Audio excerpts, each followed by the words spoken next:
Guys, what's up? This is Crispy from the Average Boys Podcast. I'm here with my man John. Man, what's up, John? How's it going? How's your week so far? Pretty good. Cool, man. Cool. This is actually where it starts to get busy now, from here to the weekend. Oh yeah, of course, dude. I've been going to work Monday through now, and once Wednesday hits, like my week peaks, and I'm there, and I'm just like, dude, stop already. Come on.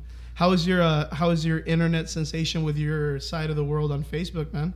Because mine's been just riddled with World War III memes, dude. Oh, right. I think out of this whole entire situation, scary situation nonetheless, but that's been the greatest thing this whole week. I've been laughing. Been nothing but World War III memes. The World War III memes they're spicy, boy. Yeah, there's a lot of Call of Duty jokes in there. There's one of like a really portly fighter, or we'll say like trooper or something like that. Yeah, he's a big dude in costume. Yeah, with a lot of guns and everything like that running in there. I'm like, oh my God, I'm going to look exactly like that. My favorite one so far has been, it's a spicy boy throws rock at U.S. Embassy, and on the bottom it's Michelangelo's face, and it's like, cowabunga it is. And dude, I've been saying that literally all week at work. Cowabunga it is. Let's do this, boys. Oh my goodness. So guys, this week here at the Average Boys Podcast, well actually for the month, we're going to be kind of pushing for mental health for everybody.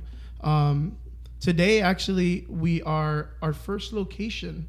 Our man Fredward has gotten the studio up and running. Fredward, what's up, my man? Hey, what's up, guys? How's it going? So how are you liking the new studio, boy? Yeah, I'm digging it. Dude, it's bad, man. We saw pictures. We saw that you had the THC here last week. Or this week, right? Because this is the second one in the studio. Yeah, absolutely. Man, dude, and guys, it is nice. If I'm not mistaken, I think I saw a post on our Facebook that's saying if anybody has anything to artwork, decorate, right? Donate or contribute to. I actually have. There's a lot of shelves, so if you got like a statue, bring in a statue with your shelves. A statue, dude? Hey, man, you never know. Like a statue of Fredward. Someone's got to sculpt a statue of Fredward to put in here. That'd be cool. That would be rad. That would be really weird. Well, actually, I have a 35-pound Stormbreaker hammer that I had made last year, and I'm gonna bring that over here to donate. Yeah, so that's gonna be a 35-pound hammer. It's like almost 4 feet, and it's 35 pounds. It's ginormous, dude. That's cool. And we'll put it up here. It's gonna be nuts. Yeah, I have some large. I have a giant battle axe here, dude. I have some large canvas paintings, so I'm gonna go ahead. Yeah, John Man, he's got some amazing art. If you get an opportunity, go to our Facebook, add John Man. Check out some of his artwork. He's selling some of it, right? Word, yeah, man. Or if you ever see anything you like, anything's always up for sale. Or I just paint whatever comes to your brain. Give me the idea, and I'll do it. So here at the Average Boys Podcast, like I said, we're going to go ahead and we're going to do this new thing. Actually, for the month, me and the boys kind of got together and we kind of said, hey, you know what? Let's try to figure out a way that we could bring in the 2020 and stay inspired and stay pushing in the right direction for us, not only us, but also our listeners. Yeah. So this week, we have a really, really cool special guest. I was really cramming my head on what I needed to do. And I know if there's one thing that actually helps people out in the world is keeping a positive mindset. And I know that there's a lot of crazy things that are always constantly going on. But there's always things that end up kind of bringing us down a little bit.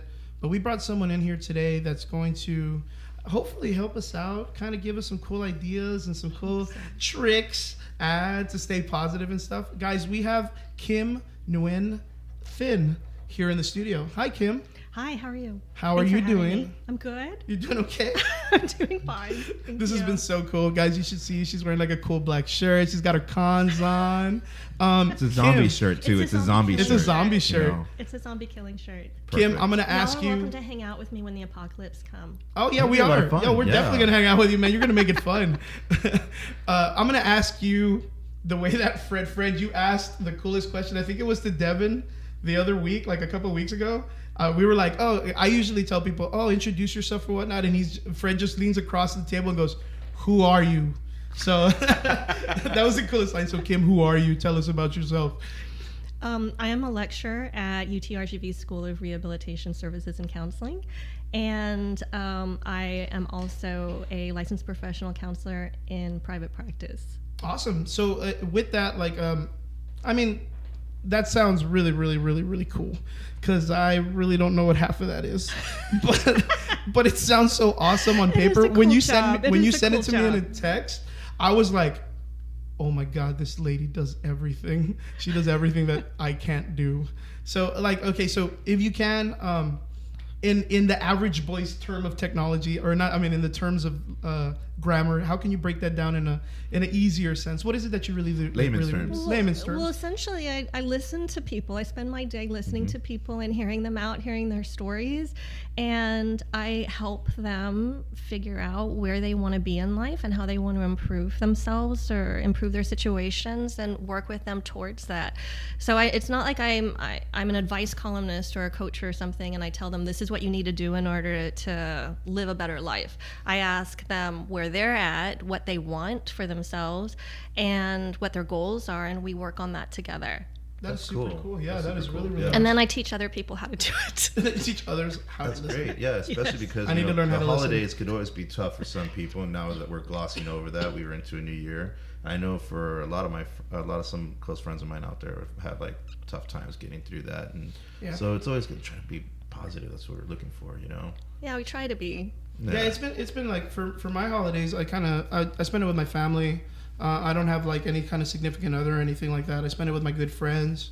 But you know, like from Christmas to New Year's, for what's always really crazy is everyone is always cramming about like the New Year's kiss and all that stuff. I don't know if you ever hear all this. Yeah, their craziness. expectations. Everybody has these expectations. And then now that we're so close to February, we have Valentine's Day. People Oh are yeah, already dude! Way to starting wreck life, Jenna. Yeah, I know. Way to wreck life, dude. People are already starting to like climb into that bottle of sauce and think, you know, fucking all. I'm over here. I didn't get a Fuck New that Year's kiss or section at anything like that. Now I gotta Walmart. go to Valentine's Like, I'm Day. just here to pick up food and laundry detergent. There's this like 3-4 fucking aisles of. No, pink no, and I'm red waiting and- for the just day. buy yourself chocolates. Right. No, Have you a see, that's what I was I gonna say. love me. I love me. Day after Exactly. Valentine's Day, I totally wreck the discounts that all the candies go on sale. I go in there and I spend like $50 on candies, on Valentine's candies. Dude, No, the day after. Yes, the day after. And Halloween too. I And I Christmas get too. dude I on get in Halloween, definitely. trouble with like spending how much money I spend on the candies. I'll spend like $50, like $50 on candy that is 50% off. $50. It's nuts. So about $100 worth of candy. Yeah, in about reality. $100 worth of candy in reality. And there's like specific candies that only come out during these times that I get all excited about. Like It those sounds nasty so bad. chalky hearts. Candy corn. No, or the, the Cadbury Easter egg. I know they have them in April, but Cadbury they Easter also egg. have them in October with the green filling. Those are you know? disgusting. No way. Who eats that? He does. I do. He does. I'm gonna name John. Or I'm gonna name like, John. Gross. or during Christmas time when they have like those chocolates with like the little cherries and that weird filling inside of them. Oh, but they I know a serve lot those of people all don't year like long, don't they? those. Oh, I love the those. cordial cherries. Yes, Yeah, that's those. also gross. Yeah, I know. A lot of people don't like those, but I do. You know, so when Christmas ended, I picked up a box of those for like, 40% off. And So everything like the that. ones that I Yeah. always buy and they only come out during Valentine's Day are the Valentine's Gobstoppers. They're the jawbreaker candies that they sell from like the movie theater. Mm-hmm. The ones that are like orange and like all these different colors. Right. But they make them in hearts and they're in the white flavor, which I don't know what the fuck flavor The that is. white flavor. The pink flavor. I don't know what that is either, but it's the best one. But there's a red flavor and that one's kind of like a little bit more of a sour flavor, but Yeah. that's pretty good, man. That's They're interesting. jawbreakers. God, I've never had jawbreakers are those. good. Yeah, so I'll give you I that. saw them at CVS like 2 days ago, and I literally bought 6 bags at like $4 already. So I'm already in trouble in a way because I'm already spending money on shit I don't need. Because Oh. 6 bags of Yeah. candies probably isn't healthy. And I've seen what you pull in Dude, sometimes at the so- register. This guy Yeah. has like a bunch of gummy bear Gummy bears. bags, sour I'm a really type, bad everything gummy like that. bears person. Yeah, fucking gummy But bears they- are the best, man. Only if they're Haribo. Oh Yes. yeah. Oh, Yeah. Yeah. We're Otherwise, looking they're for not their gummy bears. That's sponsorships. disgusting. Yeah, every time we have a podcast, which I feel disappointed in That myself we because do I it don't today. have them today. Yeah. I literally have a bag of what do they call the spaghetti gummies? Yeah. From that company. I always have them the spaghetti. Or like the and I'm like Coca-Cola sponsored. ones, Like I'm always or bears. I'm always like yo. Seriously, they should give us And I have money. them with me all the time. I take them to work like every day. I'm always just giving them out. But they're so good. Oh, yeah. And the other brands are nothing. Oh yeah, no. I remember, and it's I so remember that time. they're Really nothing. You hear that? They are Other nothing. brands, nothing. So let's talk inside. That's track why we again. need We're gonna that talk candies all day. sponsorship, I know you we're know? about to talk candies all day, man. I just haven't done gummies on pizza and shit. Oh man. So soon. so with your job and what it is that you do as your profession, do you get I guess patients, right? I guess you get patients every day.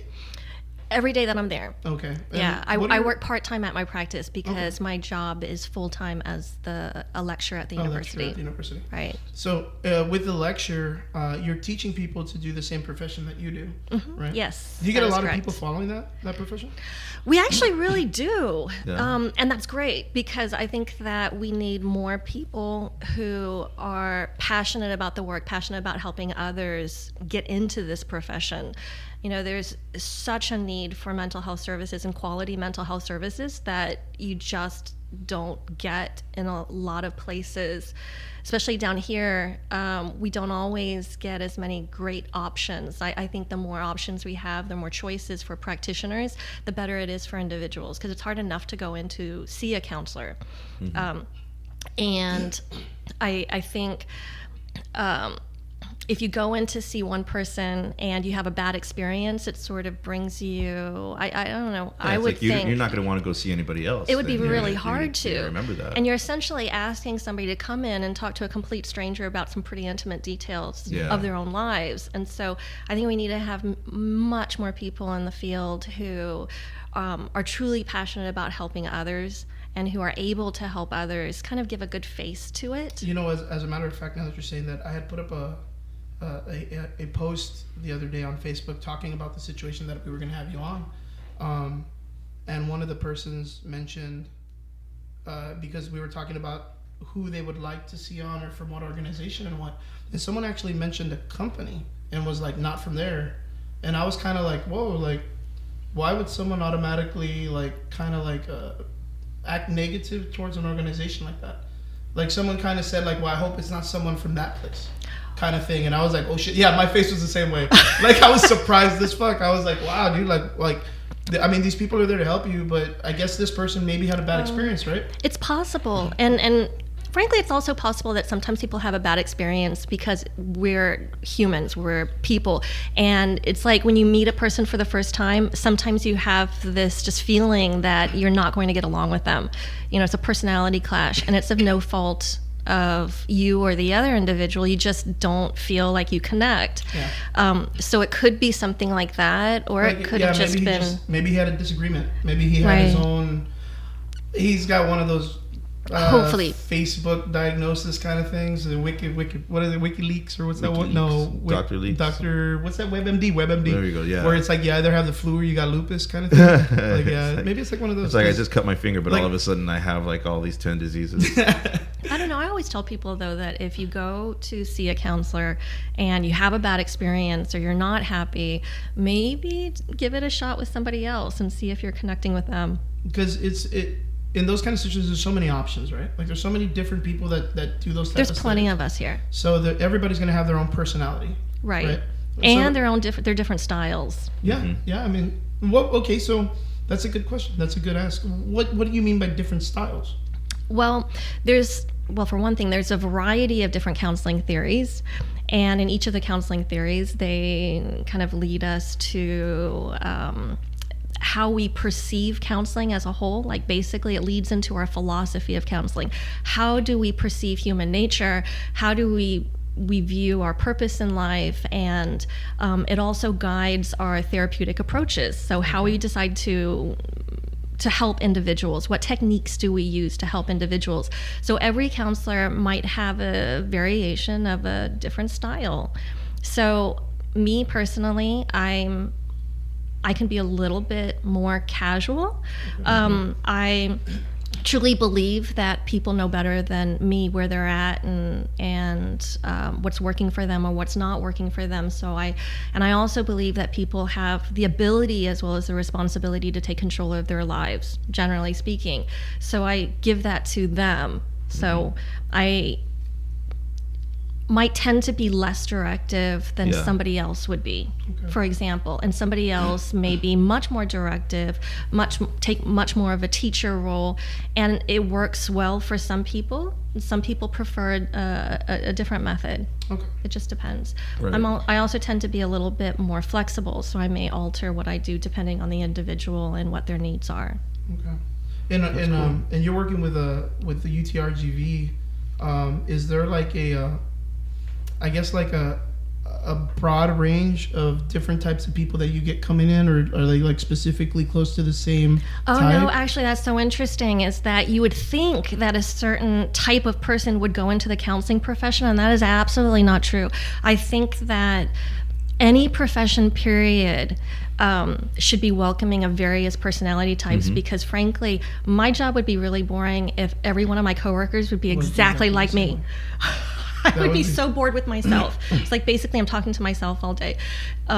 One time in a class, I gave just a Myers-Briggs type inventory, sort of for fun, but also as a learning experience, and talk about how we use this personality type inventory that's sort of popular, maybe with our clients. Okay. And I was surprised at the diversity of the different personality types that the Like students had. Yeah. Conversation. Yeah. That's interesting. There were so some cool. that were more common than others, but we had a wide range of personality I types. guarantee that your lobby at work is probably like the most diverse conversation. Everybody's trying to diagnose each other. Hey, you know what? You seem like this type of person. Hey, You see, seem like I this type of always person. thought that if I was a counselor in any sort of way or so, I like puppets, so I would have used a puppet aspect a lot, you know. Oh, with the You know? kids? I can see Oh, that. you're talking about adults, man. Oh yeah, Oh, even yeah, then, that would be even then. creepy. I mean, yeah, it sounds a little creepy. So, but no, I've always seen that, and I kind of like that aspect of using a puppet to help a person feel like comfortable or open. And I loved playing with puppets when I was younger. So maybe that also means I'm Weird a little flex, bit, but all yeah, I'm right. a little off for wanting the puppet aspect. But So that's Actually, you're not totally off. For kids, that works really, really well. Mm-hmm. Well, I was It gonna say, really like, does. are- But if you know you have a 40-year-old coming in and you're doing the puppets, Maybe- maybe not. I don't know. Maybe it's just good for them, so they can be able to feel more comfortable. Like they're not talking to me, a human. They're like, oh, okay, what's up, Gonzo? Yeah, all right. And they're just Gonzo. talking to, well, I was gonna say Herman or whatever. I could name my puppet whatever I wanted to, or they could name the puppet so they can feel comfortable. Oh yeah, they can you feel know? comfortable. I mean, so are there different methods that are like that? Like, do people have holistic kind of like, I guess, approaches to different mediums when it comes to this? Oh, sure, absolutely. And one of my favorite approaches is expressive arts therapies. Oh, nice. And I love incorporating various art forms into counseling. Oh, what do you mean by that? Like, Well, like either you have somebody write stories and interpret them. You might have them work on clays or paint something. We could have them do theater or drama in session and kind of act things out. We might do even movement therapies can be considered therapeutic. that's pretty cool. So something kind of, it's not common, but it's getting a lot more attention, is trying to incorporate, say, yoga therapy with working with combat veterans. And I think that's awesome. Interesting. Well, that's what's been Really, going really on in my form with Brazilian Jiu-Jitsu with combat medics. Like, striking Yes. arts are good, but it's a lot more aggressive than the grappling aspect. And apparently the grappling aspect has a lot of therapeutic, psychological therapy. I don't know how to explain it. Absolutely. Yeah, like, and it works very well, and it's a growing thing right now. I really find, though, that what you do on the mat can be a reflection of what goes on Yes. in yourself. Absolutely. Yeah, it's absolutely correct. Have you ever trained martial arts? A long time ago. What'd you do? Tell me, Yeah, like, I Tai Chi or actually something? quit. I had to quit when I started the doc program, and I Yeah, went you back can to hear me school. It killing was like, people inside, so- no, I just didn't have the time. I had attacking no everybody. life. I had Yeah, no like, life like as a if one grad method doesn't You walk work, in, you're like, hey, The other you want a method will session, work. dude? Here's some gloves. I got a mini boxing ring in my office. You know, Let's go. so I'll get you down one way or another. We'll get to the root of this. Yeah, get it. But you have issues within yourself. Sometimes it carries over into the mat, and it holds you back from really letting out and, Yes. and letting go. And so you have to work on yourself and your own inhibitions in order to be able to do what you need to do. Yeah, you got to be comfortable. I think that's a very For healthy sure. thing to think about for like athletes in general. You Yeah, know, of course. people that are like football players, whatever. Whatever your game is or so. I think it's if they don't have something out there personal for them, I think a lot of people should. What do you? I guess that's a good question. Like for all our people out there that are athletes, like, do you have something that, I guess, when they're on their downtime, like, I guess when they're not training or they're doing their cryotherapy or something, like, is there something that you recommend, that's something like you have, like maybe like an example of something that they can do to calm the mind in those situations? Like, is there anything that you recommend? Well, it all really depends on the individual because what works for one person doesn't necessarily work for another. So I wouldn't, say you got to try this, that this is something that you have to do. So there's a variety of things. Mostly I tell people that they need to find some downtimes that they think are fun and they're enjoyable for them. Maybe something a little bit different than what they normally do. But I also think that if you're an athlete and you do a lot of physical work, it's important to also work on your mind and quieting your mind. And so I think, practicing things like mindfulness and maybe meditations where you allow yourself not just to be within your physical space, but also expand yourself and feel more connected to the world around you is healthy. Kim, what do you do for fun? Oh, that's a straight shotgun question. Wow. That was straight. I told you, I'm going to get to this. I wish I could tell you that I do things for fun. That would be totally awesome and cool. But because I don't have a whole lot of fun times, like now my schedule is so packed that by the time I'm ready to have fun, I just want to sit and watch Netflix. And I So know you're that's watching not The Witcher? I did already. Yeah. Did you I was binged it on good? that. That was really good. I have not seen it thoroughly yet. enjoyed it. I think I need to watch it again because I've never played the video game. And you want to see Henry Cavill's body? What? Okay. I'm Yeah. watching slow-mo. Yeah. Yeah, Henry Cavill's an amazing actor, man. When I heard that he was going to move to The Witcher, I was like, okay, I'm down. I haven't even I'm seen down. the, I haven't even wasn't- seen the show yet, but like there's a lot of times I'm in my room doing work and my you're just sister staring and at her pictures of Henry Cavill? my sister and her friends are out there watching it, and I hear one of her friends all the time Like Edie? yeah, because they show a lot of nudity. So Oh, I didn't know that. I hear them out there, like I just hear them like, oh he, there's boobs again, he, and I'm like, oh my god, what the fuck? And I'm just in my room, like I'm on my computer doing work and all, and I hear her friend again, like. And how old is the sister's friend? He just turned 29. There you go. There you Yeah. go. Yeah, there you go. Yeah, his birthday was like 2 days ago. You should have heard of him. Like I haven't seen The Witcher yet, but I know there's a lot of nudity in there because of his. It is not that bad. No. It's not even as bad as Game of Thrones. If you've seen Game of Thrones, yeah, like there's a Game of lot of Thrones, nudity yeah. in that one. Yeah, I actually have not seen Game of Thrones. Because he knows the guy, so Yeah. he's already imagining him and everything. He knows who I'm talking about. So I have not seen just either turned one of 29. them. The guy's like still 15, Still gets 14 giddy years about old. it? Yeah, booby. Oh no, that's horrible. Oh my god. So did you dig The Witcher? So what do you look for? Oh, on I love Netflix? The Witcher. I really like forensic files Oh, yeah. and those cold That's a good case one. files stuff. So when you leave from work, you go right to work in a different profession. Yeah, I get it. Sort of, yeah. No, but I think you know what? Actually, it's really crazy because like everybody's been talking about all these movies about like psychopaths and serial killers and like Yeah, why like is that You. fascinated Right. so much? Like, Oh, it's- like oh, you! there we go, yeah. Oh, Imagine yeah. how many people are looking at that show and be like, oh yeah, you can He's so tie hot, me that is up so and keep me in a cool. plastic box all you want, this and that. Like, Wait, you guys what? You guys got fucking Yeah, people issues, are weird. man. Netflix had the same problem back 50 when Shades of Murder and shit. when the Ted Bundy movie was That Yeah, is yeah, the so Zac Efron. the Zac Efron, Yeah, the Zac Efron movie. Netflix had a huge problem with it. Kim's because tripping out, guys. You have no idea. Because people were so like in love with it. They're in love with the idea of Ted You- Bundy and everything like that. Like, oh my god, Zac Efron, Ted Bundy, kill me, please. Yeah, they're like, this isn't Yeah, the no, it's message not we're even trying Okay, to to be give you fair, guys. Zac Efron is really hot. Yeah, To be Yeah, fair, no. so maybe some people were more connecting with Zac Efron From, like, and Baywatch. totally and not really seeing Ted Bundy. But then again, I remember when Ted Bundy, the whole thing came out. Yeah, it was a Women pretty- went Yeah, crazy. it was a pretty They thought he calm, was collective hot. massing, They and kept it's- saying Ted Bundy is so attractive. He got all these women throwing themselves Mm-hmm. at him. I'm sorry, Ted Bundy is not attractive. Oh, I was gonna say Zac man, I Efron like that. is. I don't think he's fucking either, man. Shit. But there are those women, especially, who may, and I suppose men too, who would be Yes. very attracted to some serial killers. There's a lot of serial killers Yeah, who that's the are power. in prison The power. who get fan mail Yeah, I'm gonna say I'm not. Yeah. I'm and gonna say marriage 100% I'm not. proposals. Yeah, That's it's already not it's either. already enough. dealing Well, with if it was the regular right female people. serial killer, Maybe. I mean, I could support her. You know. Oh, you want it? It's like you want to get the mayor next. All right, yeah, we'll do this. Dexter Yo, that just style, reminds me you of know like what I those mean? people that like when the counties put up a picture of like a pretty person that got arrested and someone's like, "Yo, what's their bailout? I got that shit."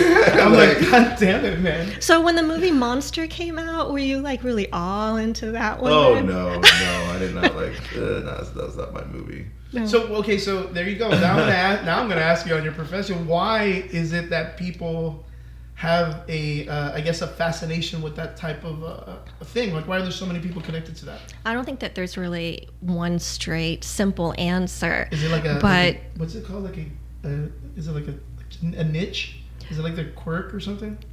I don't know. Fetish? Did you say? Yeah. Did Fredward? Did you say could it be power? I mean, that could be part of it as well. You know, a person who murders somebody else and a series of people, they are taking control and power. That could be something very attractive for somebody else. Absolutely. So that could be the one. power. Key-Man goes out and murders a bunch of people. Oh, this guy's so hot. That could be absolutely one reason why somebody would be attracted to a serial killer. It could also be this idea of somebody who's unattainable. The same reason, perhaps, why there's plenty of people who write letters to people who are incarcerated, knowing that they won't be able to leave. It's sort of a safe relationship, isn't it? If you're shy of having a relationship, right. you've been hurt Yeah. a great deal. Or- You're in a relationship with somebody, but they can't ever truly be close to you because they're in prison for the rest of their lives. Yo, it's crazy, man. I'm out here living the single life hard, trying to look for a date. Serial And killer. fucking You need to Charles find yourself Manson an just inmate, got bro. hooked up with someone, dude. Right. Charles Manson just got hooked up with someone like last year. Or she's just probably some crazy Latina as well. She's like, you know what? I think I can fix him. Yeah, I'm gonna fix it. I'm gonna fix Charles Manson. Go for it, dude. Yep. So okay, what other things are you into? 'Cause I know you just don't do Netflix. You gotta do something else. You gotta do hunting. Actually, we were just talking about some stuff a little while ago that you used to be into back in the '80s. So you're kind of like, oh, I told you, man. We're gonna Pandora box this shit. I like guns, but I don't hunt. Oh, really? Well, because I don't want to kill the animals, Oh, that's except for nice. roaches, because they don't deserve to live. But Oh, the other cockroaches animals, fall cockroaches down, fall don't out. deserve to be. Okay. Come down, fall out forward. You know, I can't even. This is the thing. This is why I haven't played The Witcher, and I had no idea what was going on originally when it first came out. Is because I cannot play video games anymore. I used to play video games a lot for yeah? enjoyment, but I get so anxious that I would get myself in a panic attack trying to play the games because there was just so much pressure. It was worse than real life. Yeah. I was playing Yeah. a game That's called how like it goes. The Evil Within or Yeah, The something Evil like that. Within. Yeah, and it was like a scary game, so I had a lot of like anxiety going through like the dark areas. I was like, I can't do this, man. Like, oh my god. I need to get out of my room. I'll get myself in cardiac arrest just like watching it and then like So what did you grow up playing? What kind of games did you play? I played Pitfall a lot when That that first was- came out, and then I cool. played it so much that I got some high score. I remember it was such a thrill. I had to take a picture of the TV screen, wait until it developed, and then I could send it. Oh, Well, that's so rad. and then I sent it to the company, so they sent me this little Pitfall patch. No way, that is cute. so cool. I know, cool. I know. That was my favorite game when I was growing up. We had the little Atari system. nice. Yeah. Anything more recent? I was like, whoa. I was like, you played anything new? I was like, Final Fantasy. I was thinking Street Fighter. I was thinking something just like Pitfall. I was like, whoa, shit. Street Fighter was probably the last games I've played, other than the good. It was so stressful too. So maybe the absolute last game that I played before I realized that I can only watch people play, but even that's a little stressful. Oh, yeah. Because I would get so stressed out, I decided, you know what? I'm just gonna buy a Hello Kitty game. Hello Kitty's not stressful. Oh, dude, it's they super probably stressful, made dude. these games for third graders. What was the thing that they said about Hello Kitty, that it's not a cat? Did you ever hear about that? I don't know. That it was like something with a beanie on or something? And it's so crazy because it's like Yeah, it the said number it was one franchise like worldwide. a little girl. Yeah, Hello Kitty's a little that girl. gave me anxiety. Hello Kitty's a cat. Yeah, I was like, that gave me anxiety because I thought it was a cat all this time. But I played that game, and I played it through in all of the levels until it was done, and it was so stressful. I couldn't do it. I was That like, game no, also- that's it. Hello That's Kitty. It. Wow. Yeah, I got stressed out over a Hello Kitty game. It's really sad. I think I needed counseling. Oh my God. Well, we got you. Welcome to the Average Week counseling session. Well, couch, just lay back, start from the beginning and work our way through. We're gonna get you a lazy boy chair instead of like the regular sitting chair. So other than that, going back to that, we talked about how you were kind of into the old school wrestling scene back in the day too. Oh yeah, that's so much fun. So with that, back in the day, did you ever get to go see wrestling? I did. Really? Back in the 80s. Yeah? Yes, I went with my sister and my neighbors. So the neighbors who I was telling you about, their son, one of their sons, he was best friends in high school with Shawn Michaels. And I know about 80 million people that are going to be so jealous of you, that dude, right now. Did you just listen to that?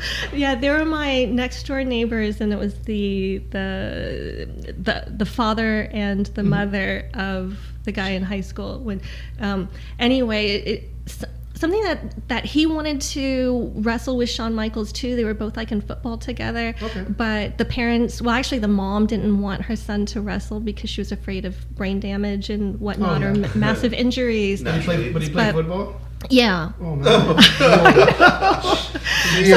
So it's so priorities. Yeah, she's like, Friday Night Football, boy. But I don't want you doing nothing else because I want you getting brain damage anywhere else. We ain't gonna damage the goods outside of that one sport. So when Shawn Michaels was like really, really big, that's when we went to go and see him. No, yeah, he is a big dude, but I meant when he was huge. Yeah, yeah. Oh, Not like just popular, physically, popular, not just popular. literally, Yeah, but when yeah. he was really, really popular. So we had seen him, of course, because I watched a variety of different wrestling shows when he was up and coming and with the tag team. And then we saw him when he... actually, come to think of it, I think he was still in the tag team when we saw him. That's cool. Yeah, I remember that. Was he all his hearts, and is that what he had all on and stuff, and the cool mullet and the earring and all that stuff? Was that around that time? He had He his was still ramen doing noodle that. hair and shit. He had his Justin Timberlake ramen noodle hair. Yes. That's so funny. That was so funny. Back in the day, wrestling used to be the best. Though, I man. loved wrestling. It I used to be the stopped best. watching wrestling like maybe 1998, like right when I was going into the new millennia and getting to high school, and that was only because like the pageantry behind it wasn't there anymore. It was like too extreme. We're getting into the millennium, so everything was extreme. This was the late 90s extreme, and I was like, the showsmanship wasn't there anymore. And Yeah. Macho Man Randy Savage was the guy, and once he was gone, it was just gone. I think I stopped watching it. I loved him. I just got so mad at him about how he treated Elizabeth, Oh, and yeah, I'm still Elizabeth. sore about that. Really? No, that's super He true. was a Yeah, jerk. he used to be was super an- mean to her. He man. was an asshole to her. And then in the show, like she left. She left him. And Right. who did she leave him for? Oh, you know what? I wanna don't say it was even Buff remember. Bagwell. Was it Buff Bagwell? I remember That Buff does not Bagwell was with sound the right. chick. The guy with the curly hair, the buff guy, right? Maybe the British Buff Bulldog. Bagwell, he's gonna be there. No. I know she left him for someone. She did leave him I for know, someone. I just can't remember. Maybe and it was Undertaker. whoever I she don't left know. him for, no, it was not the Undertaker. Oh my god. This was random, this obscure character. Nothing for Vader, dude. Fuck it, man. Some big old dude. You know, my husband's a bigger wrestling fan than I am. He's probably going to be listening to this thinking, Oh, no. screaming out the name, going, God, I'm so embarrassed about my wife that she won't even remember It's this. like- I should be there instead. I stopped watching it after I think the WWF at the time bought out the WCW. I don't know if you remember that. Yes. They bought out the Thursday show, and I was like such a big Yes. fan. It was going so well to see two different organizations working with each other, or not working with each other, but working separate. And then when they bought it and they started mingling it, I didn't like it anymore. It wasn't exactly the same. Sorry, I'm gonna throw this name out there. Lex Luger? Was Oh, that the guy Yes, that I you think, went with? yes. Yeah, that's him. Awesome. It just I'm popped pretty up sure. right now. I just remembered. I was like, I know the guy too, Yeah, Lex because it was a Luger. comic book thing. Yeah. You know, Lex Luger. Yeah, it was a blonde, pretty boy. Excellent. Didn't he treat her worse? I think towards the ending of the storyline, because like she ends up going back to Randy It just Savage. get worse. Like, Well, yeah, because yeah, she went back to Randy Savage after like the whole thing.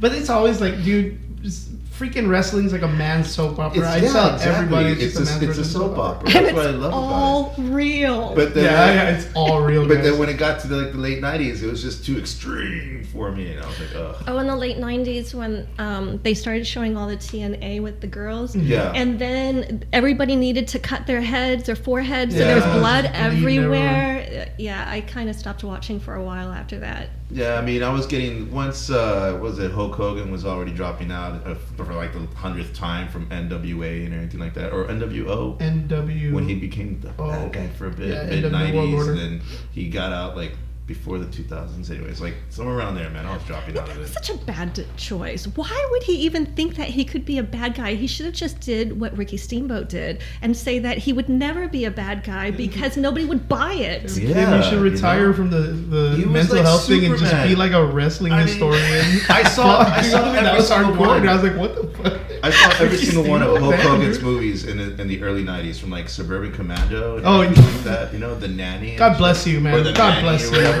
I supported Hulk Hogan because he was the man. And then when he was like, "I'm a bad guy now," I'm over here like, he was my Superman. You know. Fuck. Even Superman had a stupid mullet in the '90s. Come on, like nobody can escape the '90s. All right, guys. What we're gonna do is we're gonna take a small little break, and we'll be back right now. Well, with some more questions, guys. We're gonna kind of get back to Yeah. get back To to what you mental do for health? business. Yes, we're gonna get back to mental But health. we are talking about mental health. In a way, It's wrestling just causes relaxing. a lot of it. Yeah. So we're gonna take a little breather, and we'll be right back. The views and opinions expressed by our guest, host, and/or DJs do not reflect the official policy or position of RGV Titan Radio, our affiliates, or our sponsors. RGVTitanRadio.com. We are the 956. I'm back. And welcome back to the Average Boys Podcast. I am here with John Man. John Man, what's up? How's it going? Very well, having fun. And I am here with our guest, Kim Nguyen-Finn. There Yes. you go. I'm getting it. I'm getting better with names. What's up, Kim? I'm good. So how is it that you have not become a wrestling historian? I don't think that it pays very well. Like, I have bills to pay. Yeah. So No, I got to do ain't something. lying, man. I don't need a whole lot. I don't need to be rich or anything, but I do have to pay some bills. Oh, yeah, definitely. You need your Yeah. WWE subscription paid off.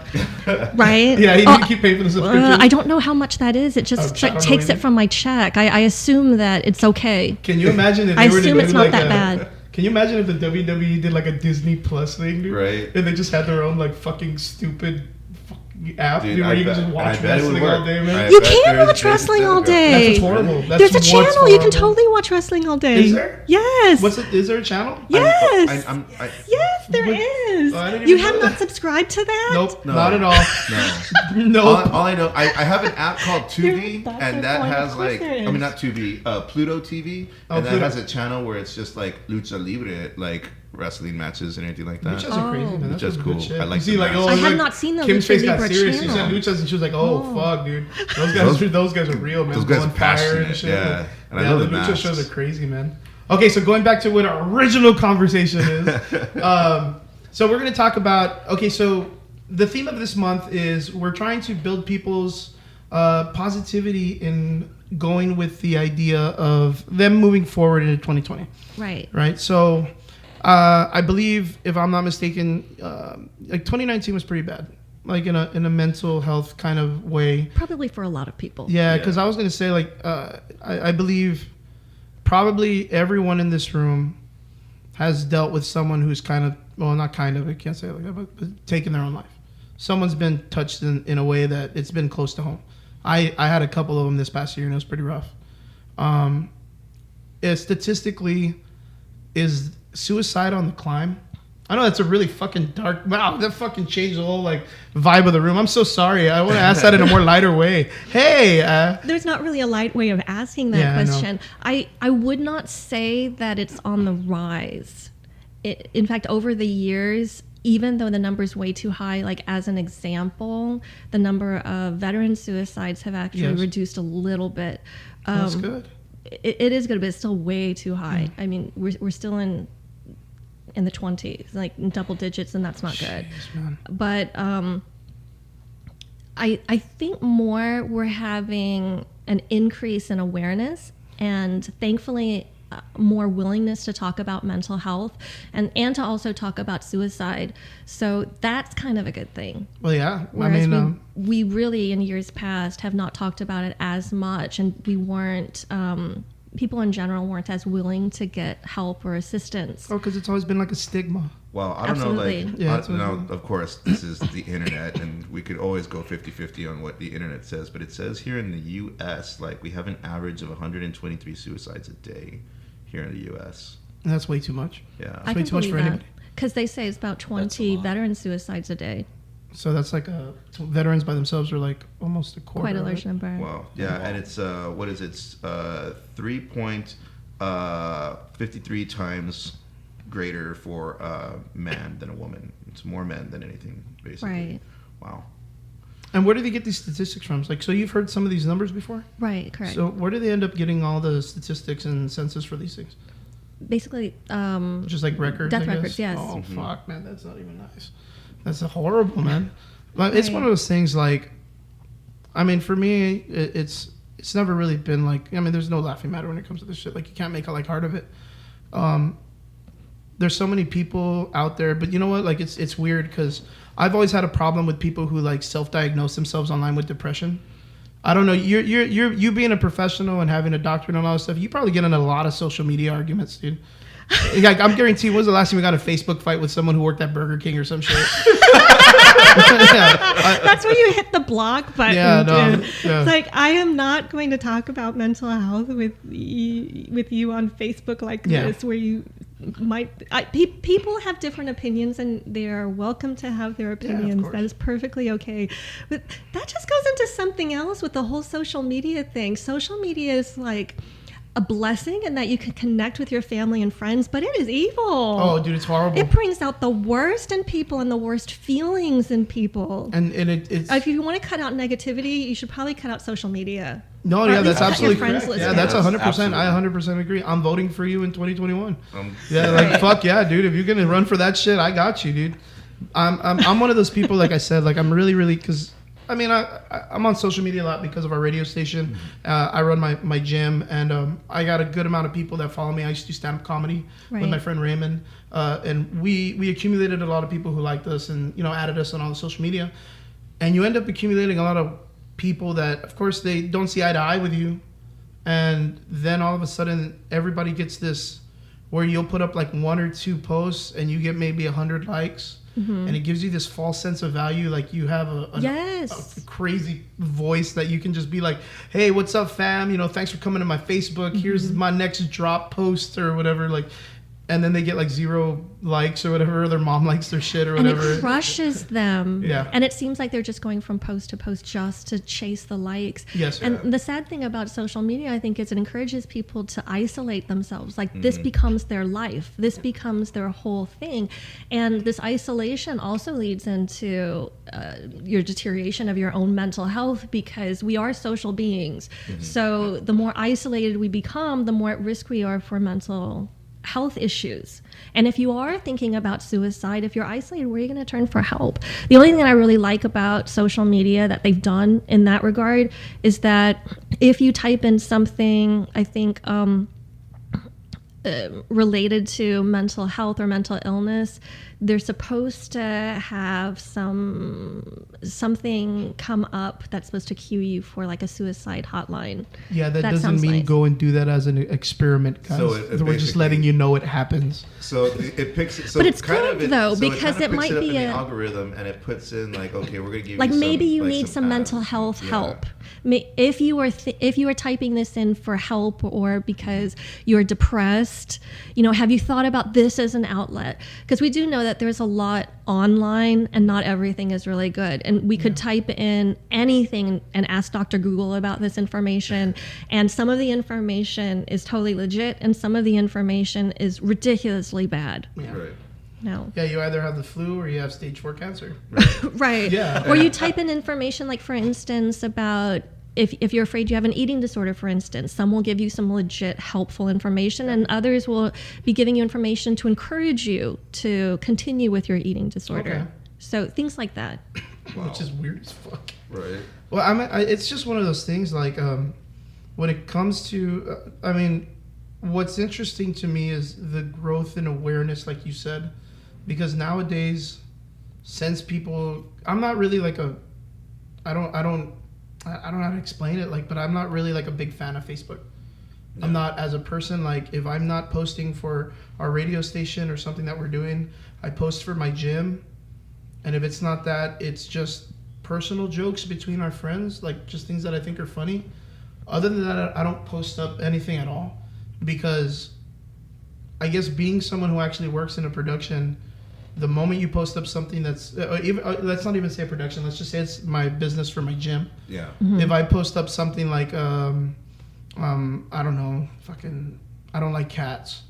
I'm gonna get a large amount of people that are like, well, fuck you, you're a piece of shit. Yeah. Like, Oh, Cats, you know what I mean? Well, Like, you know. Netflix did have that show, Don't Fuck with Cats. So oh there's no, I like something cats. about I'm that. just saying. I actually like cats. I actually like cats. Be careful now. I like animals are cool, man. Like, but it's like one of those things, like you're always like, nowadays, since you have, like, everybody has an opinion, you're always being watched, and everybody has an opinion. And sometimes people actually just go out there to troll you. Yeah. They do. It's like they're looking for the For a fight. Yeah. Things that they would never say or talk about to somebody in their actual physical life, like right in front of them. But they go on there looking for the fight. And so even if you say make a comment or make a post and it's not inflammatory, people can twist it and try to make it into something that you're like, well, I didn't say that. But they're insistent that you said that. So they're basically making the argument that you said something so that they can argue with you, regardless of what you actually did say. So they just want to fight. Like, Exactly. yeah. And so it's a headache you don't actually need. So my biggest problem with Facebook is, like, you know, especially during the holidays, I had this moment of weakness where you're looking at like timelines and stuff like that. Everybody's like, doing on something. your message, yeah. Everybody's and got some there's shit going on. like trees all decorated, presents under trees, everything like that. It's like, man, I fucking hate Christmas, you Yeah, know, like, because I mean, everybody's having it so well. And, like, Yeah, I had to 'cause put it's the the phone comparison, several man, down. like- Yeah, I have to put the See, phone that's down the like other several thing times. too, is you a know? lot of it is a show. Yeah. It's a presentation of what they want you to see. Yeah, it's like, And look so at my you car, don't- and I'm like, I know which one to egg. I know, right? It's like, thank you. Now I know who to And get. you don't know how miserable they might actually be in real life, but they're presenting something for someone else or for their audience, essentially, their friends list. So we might look at their feed, our feed, and see their posts pop up and think, wow, they have a really cool life, but we don't actually know that. Yeah. We think that they do. They're hiding the tears behind their happiness. Yeah, because they only get like 5 photos. likes because no one likes their fucking It's It's all car. fake backdrops. Like, Yeah, Everything's it's all a fake it's all backdrop. Those kids aren't even their real kids. It's not They're even not their happy. car. Those They smiles rented are the fake. car. It's their rented those neighbor's children. car. It's photoshopped. They rented those children. Everything is photoshopped. Everything is Photoshop. Everything. Fuck them. Fuck them. So, are you a person that's kind of like against the social media scene then? Oh, I'm all into social media. Are you really? It's just it's like this evil you cannot get away It's an from. addiction. It's an addiction. Well, what's worse about it is that you kind of need it in your life in order to be able to connect with some Yes. people. Yeah, if you're And trying to, it's hard to disconnect from it. So, do you feel like there has to be some type of positivity as a tool, like for Facebook and Instagram and media? Like, do you feel like there is there's got to be I guess like where you're using the social media more as a tool than something that controls your life? I'm only hesitating because I'm thinking a tool for what exactly? You know, if you're using it a tool to promote yourself or to try to make yourself feel better because you want to then I just don't- post yourself in these No. beautiful then that's- pictures yeah, or then that's- whatever then that's just not for really a likes. tool in That's that No, situation. no. that's not a tool at all Yeah. that's going to be Yeah. helpful. Yeah. Like, I think that if you use social media, if we're going to say Facebook, for instance, and you use it maybe just to help you connect with other people, see Like for what's us, going like as a on in the business. world, perhaps. Yeah, see, as a business.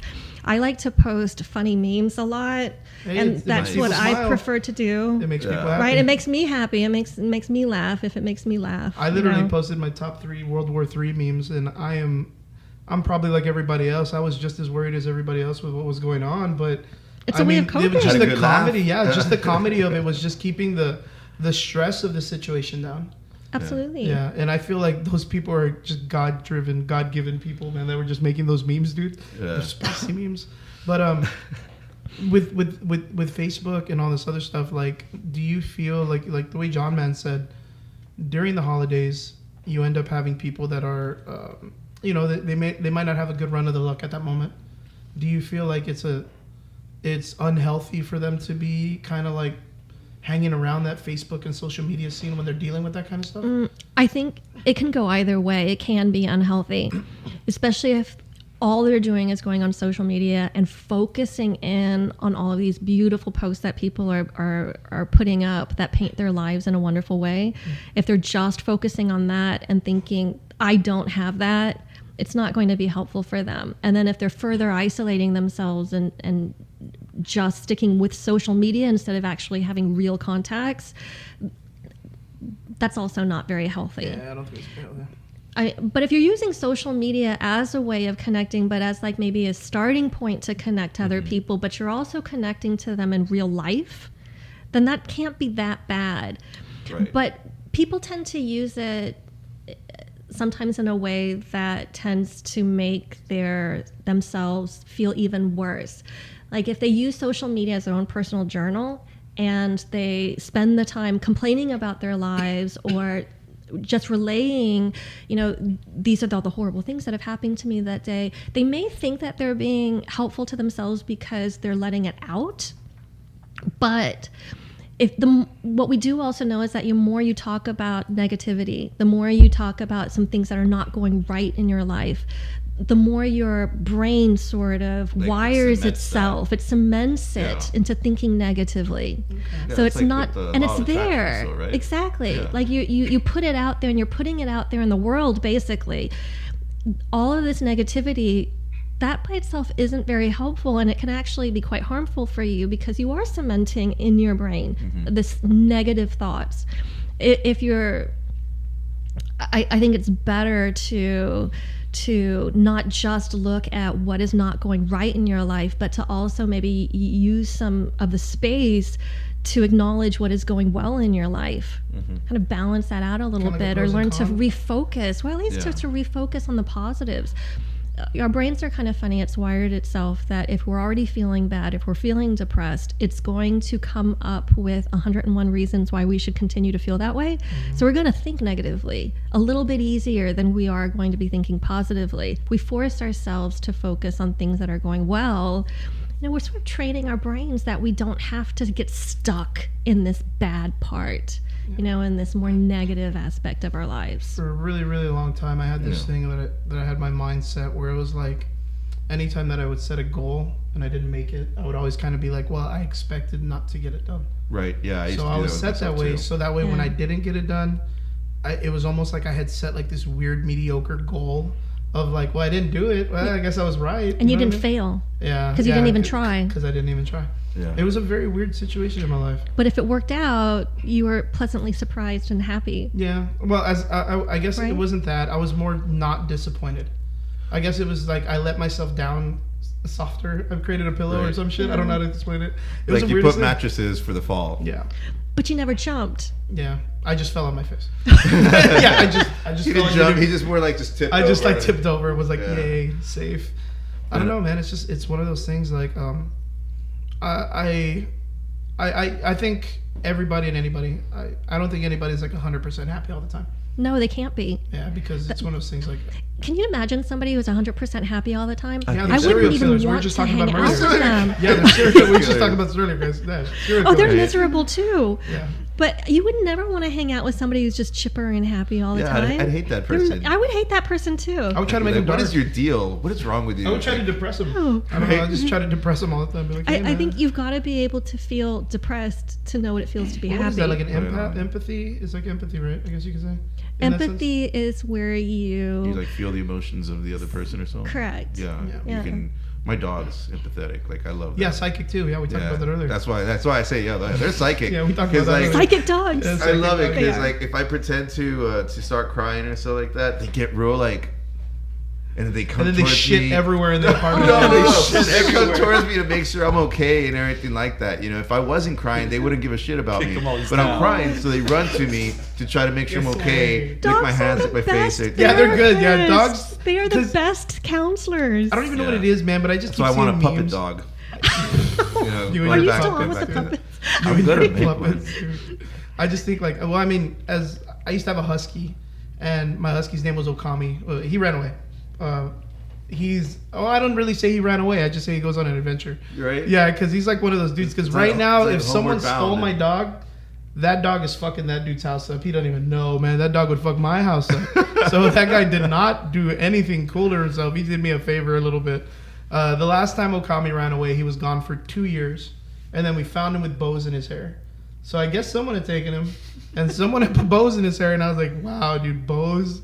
And he's like, let's play, dude. I'm ready to fuck your house up again. So it was nice, dude. It was nice. And actually, a group on Facebook helped me find it. Yeah. Yeah, the RGV Lost Pets? Yeah. Lost and Found Pets? And it was awesome. the wildest thing because our dog had gotten out. I had thought someone took him. So, but everybody believed like, oh no, well the gate was open or whatever. But we were having some people work on the house and it's just like, what are the odds? What are the odds that someone's working on our house? And then my husky with like blue eyes and that's kind of like a nice size goes missing out of nowhere in the valley. Because apparently everybody thinks huskies die in the valley because of the sun or some shit. Yeah, like, I don't know. People are weird about huskies, man. You ever hear that? Or like they're chow like chows. They're like, oh, I have a chow chow. Why would you do that yeah, to them? are they In this outdoor? weather? Yeah, everybody always asks me, they're like, oh, so you have a husky that's indoor? I go, no, he's outdoor. And they're like, in this weather, isn't he dying all the time? I'm like, no, dude, you just fucking give him water and, I mean, food, of course, and then you give him shade. He's all right. He's a dog. He's a fucking dog, dude. Like yeah. So, it's people. It's people. Next Psychic up, dog. Netflix is going to have a special that says "Don't fuck with the dogs." Yeah, I hope so. And I hope there's an episode on saying, hey, dude, if you live on South Texas, you can have a husky. It's all right. You're fine. You're not going to die. Have you seen Dude. that show? Yeah.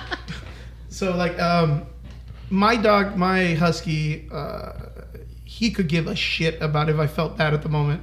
He fucked with me at all times, dude.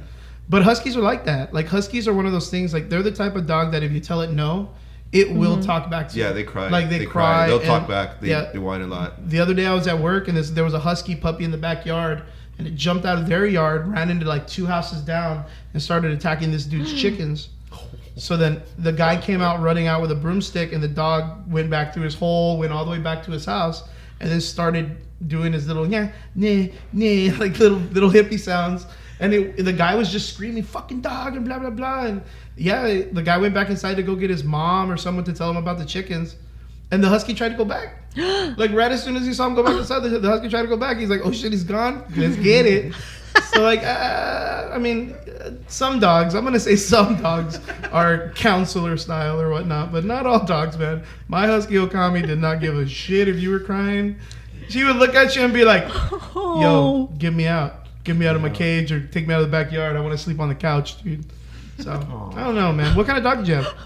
Oh, I have Yorkies. Oh, that's right. The little 3? Yeah, I have little Yorkies. Yeah, he has a bunch of little tiny They're rats, so dude. cute. Yeah. No, Chihuahuas are rats. Yorkies are not rats. They're just furrier rats. That okay? Yeah, I they're can give you that. long-haired I can give you They're that. little foxes. Little Yorkies, they have like the little fox face. They're little foxes. They're not... Shave it. They're not... Shave what do you it. call It's not going to look like that. Yeah, they going to look like that. Chihuahuas. It's gonna look like a rat. That's how I call. That's what you call Chihuahuas. Chihuahuas. Because that's how you read it. I don't know where they got the Chihuahua from. It's Chihuahua. You know, if you really look at it. It's in Spanish, bro. Chihuahua. It's a Mexican dog. Fuck. Yo, straight up. What's your favorite zombie weapon? Oh, you know what? I don't Dude, even I'm gonna know. get you. You are gonna get me. Yeah, I'm telling you. I saw your shirt, man. It's about yes, zombies, and I I'm down. I know. love zombie stuff. I read Max Brooks' The Zombie Survival Guide. See, I think we should be 100%. skilled in a variety of weapons to see what we have on hand, because you're not necessarily going to have the same thing on hand the entire time. I think I true. would prefer, like, say, a katana. Where are you Nice gonna find that sword. shit in the valley, man? You're gonna In find my a machete. house? You have a katana?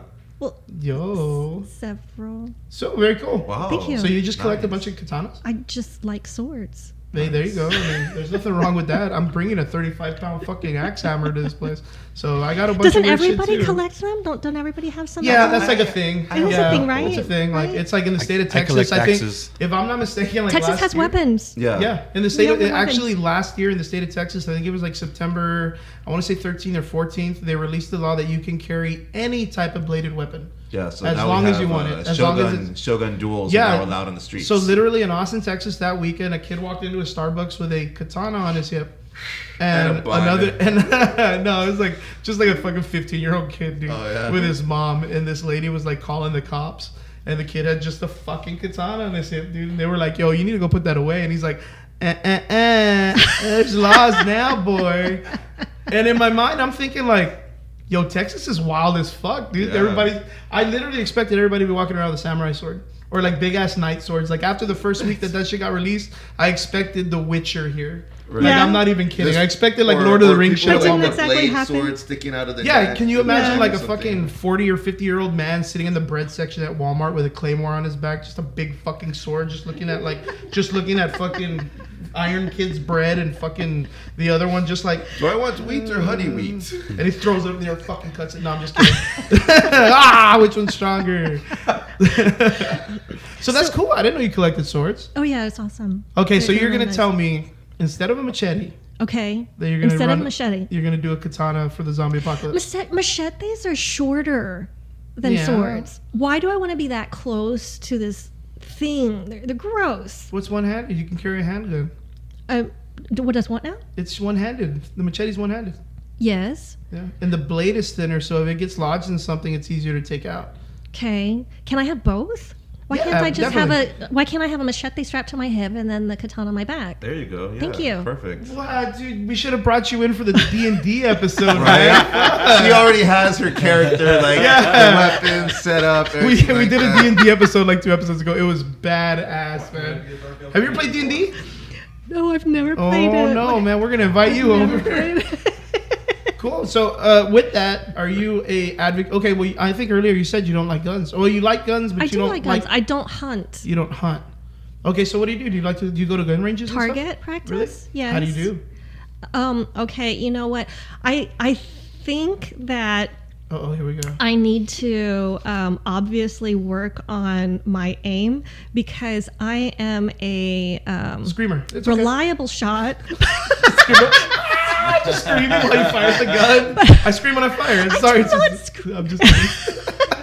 I don't exactly hit the target. See, I like to shoot with, say, zombie The targets. Oh, that's so Oh, cool.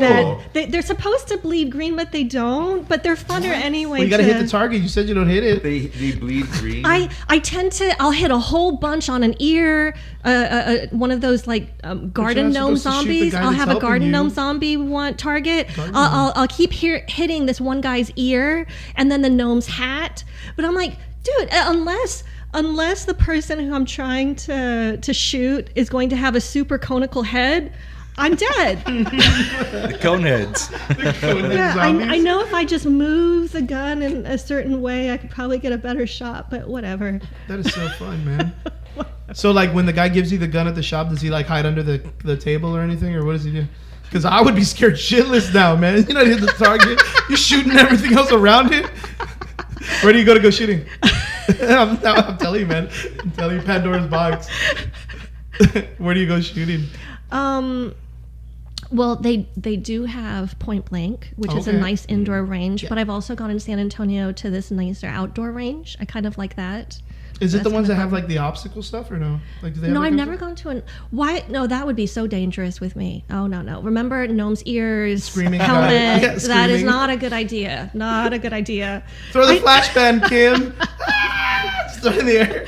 I will assure you that I do not pull the trigger while I'm screaming and looking away. Oh, dude, man, that would be the worst. Suppressing fire. Suppressing fire. Just not even Just look. closing your eyes, dude. Just fire. I can assure you that is not the case. Kim, do you do the gangster shooting? Do you go sideways? How do you prefer to hold the gun? Like such a normal? great- No, like you're supposed to. So cool. Like you're supposed to. My daddy taught me well. He was in the military. Oh, very nice. Oh, awesome. What branch was he in? He was in the army. Very nice. I haven't even Nice. got to ask you, but tell us about your childhood, because I haven't even asked you like what got you into your medical field. So- What got me into my field? Oh, it was so interesting. Actually, it is not actually interesting. It's interesting. I I like that. I had no idea what I wanted to do for a living for a Okay. really long time. I mean, when but that's went like into most of us. when I went into college, I thought maybe theater because I loved the theater in high school. But Thank God you didn't choose my mom that. said I couldn't choose that. I had to have a respectable profession, and when I got into college, I didn't know what to do, so I majored in English, which I still wasn't allowed to do because my mom's like, "What are you going to do with that for a living? Are you going to teach so or?" Well, yeah, she's Asian. She was an Asian tiger mom. Asian So tiger mom? yeah, you've heard that phrase. You know No, I've never heard that. You never name. heard that That phrase? means never heard Asian like what is it? very stern. Well, she's already said that theater people have no respectable It's certification not a or respectable whatever. job. You It's don't not make respectable. money. Yeah. Anybody out there that does theater? Bro. No. Fucking burn, dude. Put some alcohol in that shit, dude. You're gonna get an infection with that kind of my mom, cut. you're a doctor or an engineer. So she was really. Well, I mean, most Asian families are very pushy on mathematics and stuff like that. Yes. So tell us about it. So are you? Yeah, I was in the math honor society in high school, and the math team that was not cool. That was not cool. That's why I went to art school, to avoid numbers. And then when I went to art college and anything like that, they're like, oh, you still need to take college algebra, things like that. Right now, if Kim's mom was here, she would look at you so disappointed at you, like, no. So what nationality are you guys? Well, my mom is Vietnamese. My dad was in the army, so they met during the Vietnam War. Oh, okay. So Very cool. he's an American. He fought for the American U.S. Army. American side. It was American American side. Yes, Very they cool. met there. They got married, and then they came back to United States. That is so cool. That's so cool. Yeah. So do you visit family overseas at all?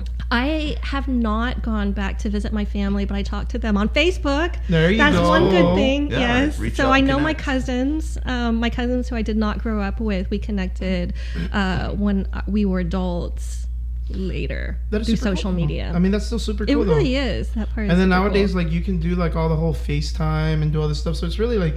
Yes, like what it's- they don't know though is their English is really good, but my Vietnamese sucks. And so what they don't know is that I have to use Google Translate sometimes if they're using Vietnamese phrases, or I have to use Google Translate to try to translate And will it they to be like Vietnamese. super and disappointed then in you? They would be really disappointed. I feel like I want to meet your mom just so she could be more disappointed in someone. Just to look at me and be like, ew. Yeah. Because like she rubbed Shawn Michaels' muscles once. That's what I heard. Oh my gosh, yes, she did. That was when I heard Shawn it. Michaels came to our door back in the That's 80s in high school. Yes. It was Saturday morning. We were not yet watching wrestling because wrestling was not on TV during that hour. It was still a little bit too early for the wrestling shows to come on. And so my sister and I, we were still in our pajamas. We hadn't brushed our teeth or combed our hair. We just got up, and the doorbell rings. So we peep outside, and oh my God, there's Shawn Michaels. Justin is Right in all outside our his front glory. door. Dude. In all his So we glory. screamed, we're like, oh, fuck! We started running around, brushing our teeth, changing our clothes, Getting trying ready. to fix our hair. I don't know how long we made that poor man wait.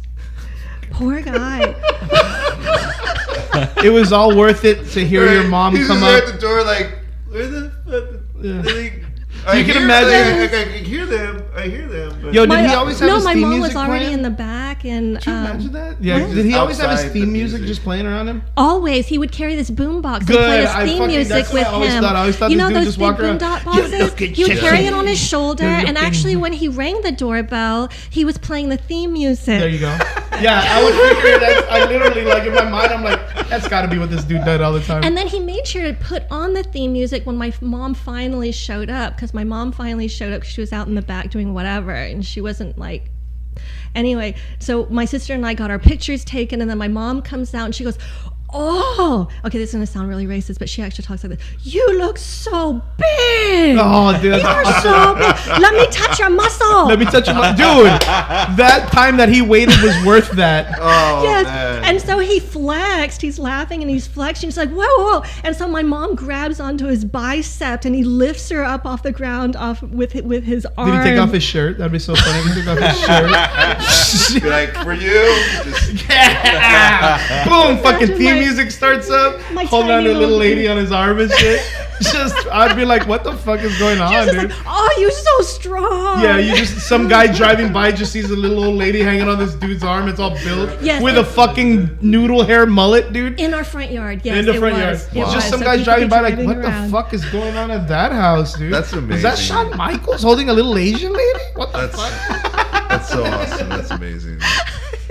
Dude, this is such a fucking. I'm It having was such a not fucking fun time. amazing when I was in high school. I was dying of embarrassment. I was like, oh my God, mother, get down, get the fuck down. Oh, man. My mom has this huge obsession crush with The Rock, Dwayne Johnson. So Oh. she's got like toys of him. She's got pops of him. She's got all of his movies. You know, every single birthday or so, we try to get him something. The only thing I haven't gotten for her yet, because I'm scared, she's a very wildly mental person in some senses of how she acts and behaves in front of her children.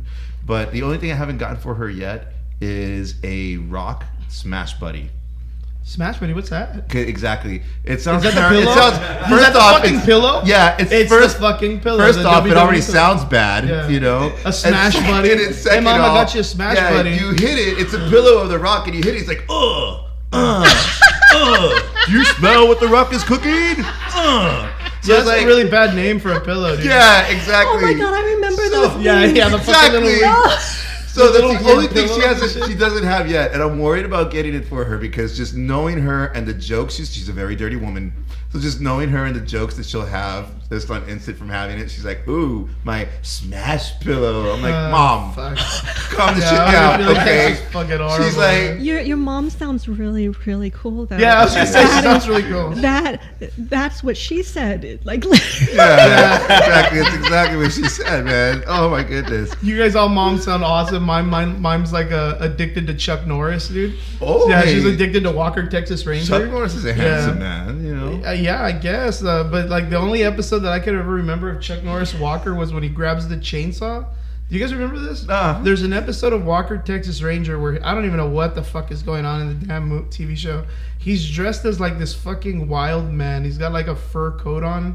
He's in the middle of the woods and this guy's cutting a tree down with a chainsaw. And all of a sudden he stops it with his bare hand. Like he stops the blade like in the middle of the tree with his fucking fingers. And the guy's like, the fuck? He looks up and he's like, and the guy just takes off running. Like the guy's like, what the fuck? Like he just takes off. Like Chuck Oh, my Norris God. on Texas Walker wearing like a huntsman fur coat made of like a bear skin. and with his high-heeled cowboy boots as well. of That course. he's going to do everything is normal a that he's wearing. spinning backflip. It's almost like kick. the whitest dude dressed as a Native American you could find. Like that's literally the easiest way to explain Is it. that considered a cultural appropriation now? Yeah. outfit? Well, It's Chuck then- Norris, dude. No one's gonna question it's his him. background. I'm pretty Yeah. sure he's been influenced with that since like. Is he an maybe Indian Chuck guy? Norris? You Is he know? an Indian guy? I'm pretty sure of it. He's Nah, always, he's he's white. got like, doesn't he have like His name is turquoise on him Norris. sometimes? You know, he's got turquoise. Norris. His name, that's not Syracuse. No. But I'm just saying. He's like, as he's got some Indian influence. as Steven Seagal is Oh Asian. no, dude, that guy. Maybe his Jesus great grandmother was Cherokee, part Cherokee. Who? I'm just kidding. I was like, Oh, shit. are you talking about? I was like, wait, are you talking who? about him when he's wearing his weird gowns? Like that's not his grandmother. That's him. That's Steven Seagal, dude. He's wearing his fucking Native American like beads that go down to his belly button and shit. He's wearing like a fucking Gandhi robe and shit. And you're like, wait, what are you doing, bro? And he's playing blues. Fucking Pepe's on the river and shit. Man, I remember. You don't remember Steven Seagal? Of course I remember Steven Seagal. I just don't like him. Oh yeah. Yeah, he's one of those guys where I could never figure out like what exactly he is. Like, is he Native American? Is Yeah, he no, dude, he's Mexican? Steven Is he- Seagal. Like, there's an option in most applications. Yeah. Well, that now you can he's- actually It's like race. It's got race on there: Latino, Hispanic, Steven Seagal. You know, now he's Russian though. Didn't he get a Soviet? No, not a Soviet. A Russian passport, citizenship. that's like I what- thought he was given honorary Russian citizenship. It's like Dennis Did I Rodman make in North that up? Korea. I'm dude. so not making that up. It's like that one year Dennis Rodman went to go hang in North Korea. Well, That's the same I- thing. Possibly, but Yeah. possibly that's yes. Yeah. Dennis Rodman He's is now. weird days, he's a man. special envoy to the U.S. appointed by Russia. Wait, what is he? He's appointed by Russia as a special envoy to the U.S. Oh, there you go. That's the guy that sold all the stuff, all the spy shit to the Russians during the whole hoax. Yes, or let's whatever. blame Steven Yeah, Seagal. Right? We Yeah, might he's as well. the I already dude. don't Yeah. like him. Yeah, he's the dude. Just blame him. No, guys. Well, what we're gonna do right now is we're gonna go ahead and take another little break, and then we'll be back, and we will. I think we got a couple more minutes left of the show. How much we got, Fred? What are we looking at for the running of the show? I'd say it's about time to wrap it up.